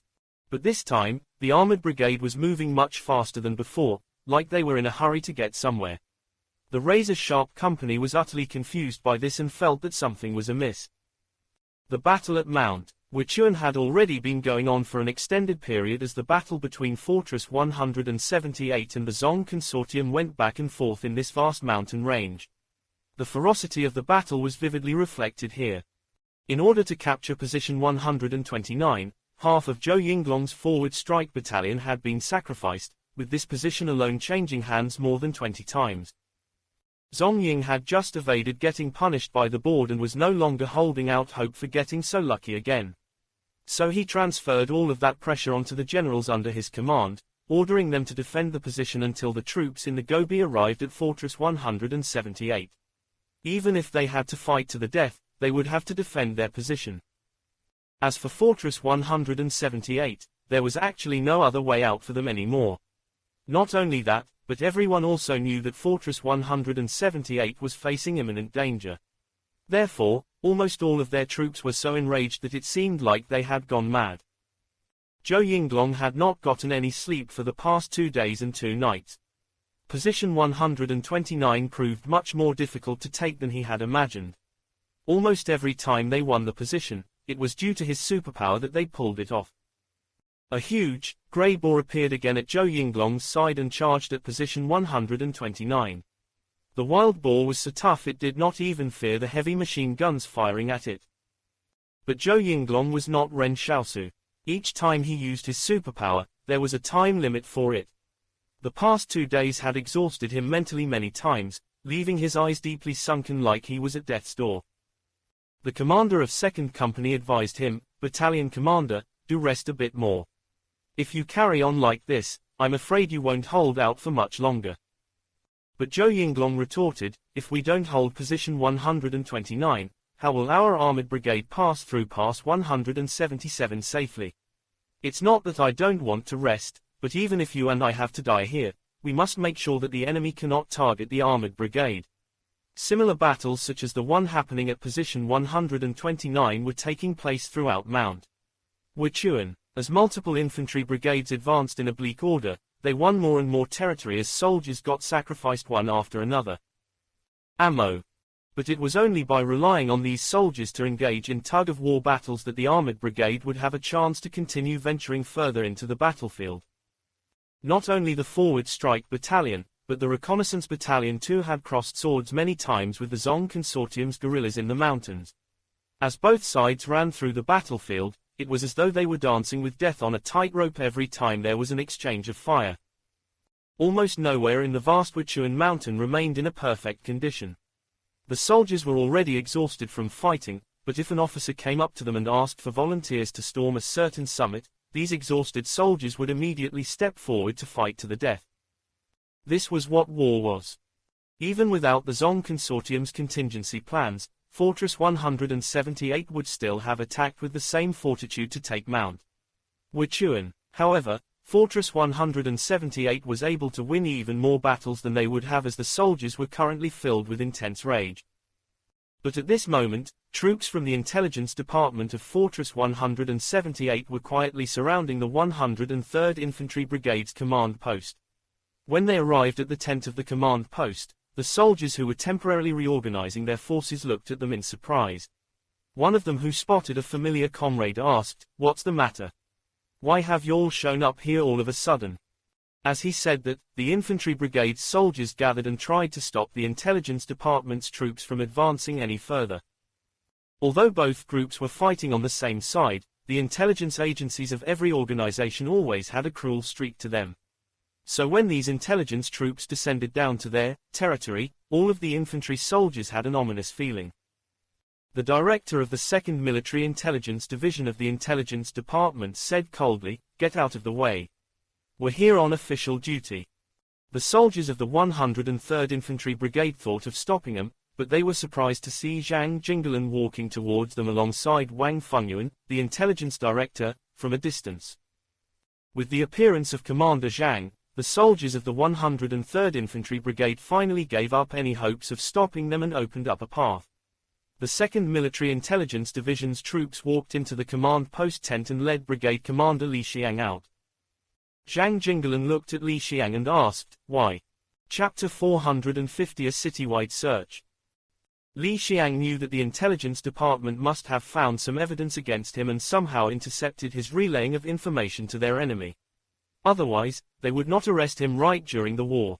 As such, he did not bother to explain himself. Zhang Jinglan also did not say anything else. Take him away. As of today, Zhou Yinglong will concurrently serve as the commander of the 103rd Infantry Brigade. Zhou Yinglong's promotion had been fast-tracked because of the war. On one hand, it was due to the razor-sharp company's contributions that the Forward Strike Battalion accomplished many great things. On the other hand, this war had so far been tragic. Fortress 178 had fought to the point where there was barely anyone left to deploy to the battlefield. Zhang Jinglan frowned as he watched Li Xiang get taken away. He was only worried about whether the intelligence leaked by Li Xiang would inconvenience Ren Xiaosu greatly. Next to him, Wang Fengyuan lowered his head and said, "Commander, I wasn't observant enough and allowed him to relay the intel. If I had discovered it earlier, Ren Xiaosu would not have to." "It's not your fault." Zhang Jinglan shook his head. "There are too many tasks waiting to be done in intelligence gathering, so it's great that you sniffed him out. When we were cleaning up and purging the Zong Consortium's elements, Li Xiang was clearly on our side. It was inevitable that he confounded your judgment, as even I find it hard to believe. But for Ren Xiaosu to infiltrate into Stronghold 146 alone." Zhang Jinglan replied, "Don't worry, he isn't a reckless person and will only act if he is confident. All we need to do is wait for a miracle."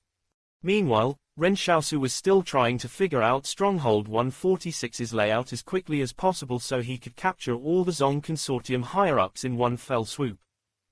But when he went out onto the streets again that day, he realized the garrison troops of Stronghold 146 were putting up wanted posters everywhere. All of the electrical poles in the stronghold had several posters pasted on them, and all of them were for the arrest of the same person, Ren Xiaosu. Before anyone could gather around to have a look, Ren Xiaosu found an electrical pole with no one around it and went up to have a look. He was surprised to see a portrait of himself on it. As the portrait was a sketch, there were some differences, but it was still really well drawn. Although there were some differences, anyone who saw the wanted poster would definitely find him extremely familiar. As described on the wanted poster, Ren Xiaosu was currently likely to be in the vicinity of the stronghold or might even have infiltrated into the stronghold alone. If any residents discovered the whereabouts of this person and reported it to the garrison brigade of Stronghold 146, they would receive 200,000 yuan as a reward for the tip. Ren Xiaosu pouted. Was he only worth 200,000 yuan?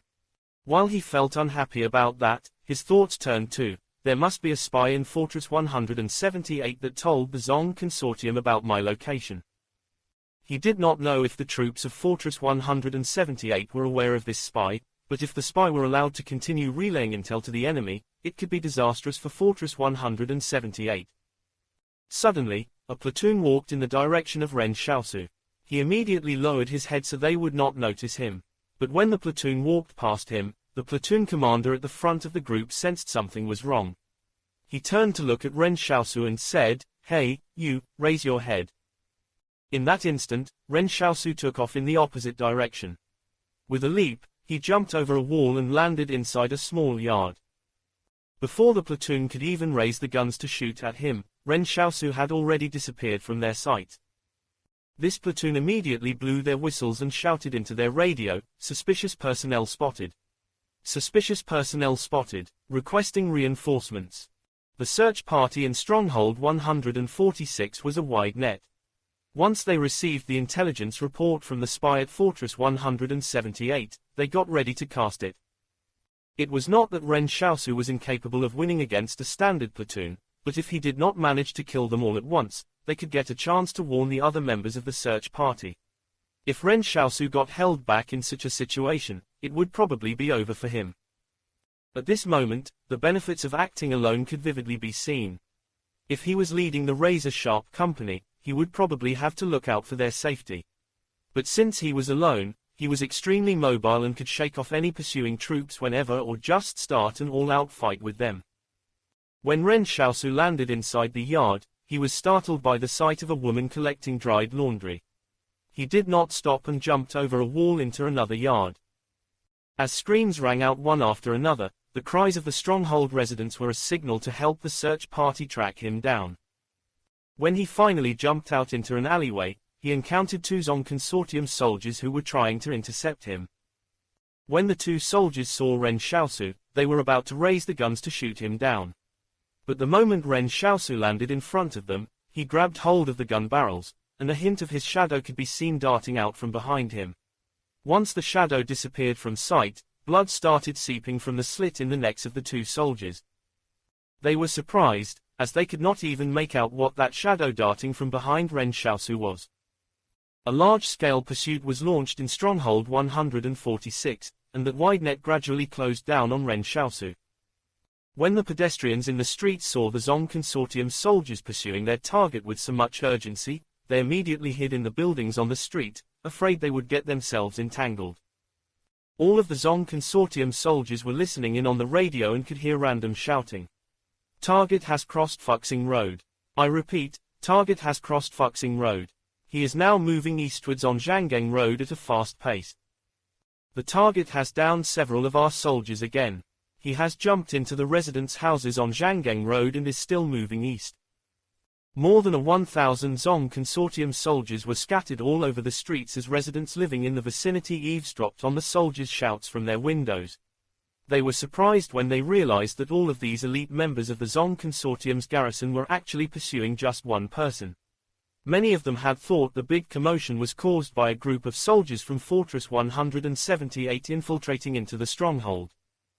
The Zong Consortium soldiers realized the target they were pursuing was not human at all. Disregarding how fast it could move, any scattered troops who got separated from the main force would instantly be killed. Some of those who were slain did not even manage to finish their reports about the target's whereabouts. At this moment, Ren Xiaosu was using his rifle because he realized the enemy's encirclement was gradually closing in on him. Even if he did not use the rifle, he could not hide his whereabouts. He could only resort to every means available to break through the encirclement so he could open up a path of escape for himself. Ren Xiaosu's firearms proficiency had been raised to master, so how could these normal soldiers compare with him? Even if he suddenly encountered the Zong Consortium platoons in the streets, Ren Xiaosu could still immediately suppress them with his rifle. Some soldiers attempted to form a defensive line in front by hiding behind some walls. But before they could even react, a grenade suddenly appeared at their feet and the newly established defensive line was blown up into pieces. Ren Xiaosu had already started his killing spree, and there was no way back from it. Fighting to the death was something Ren Xiaosu long understood.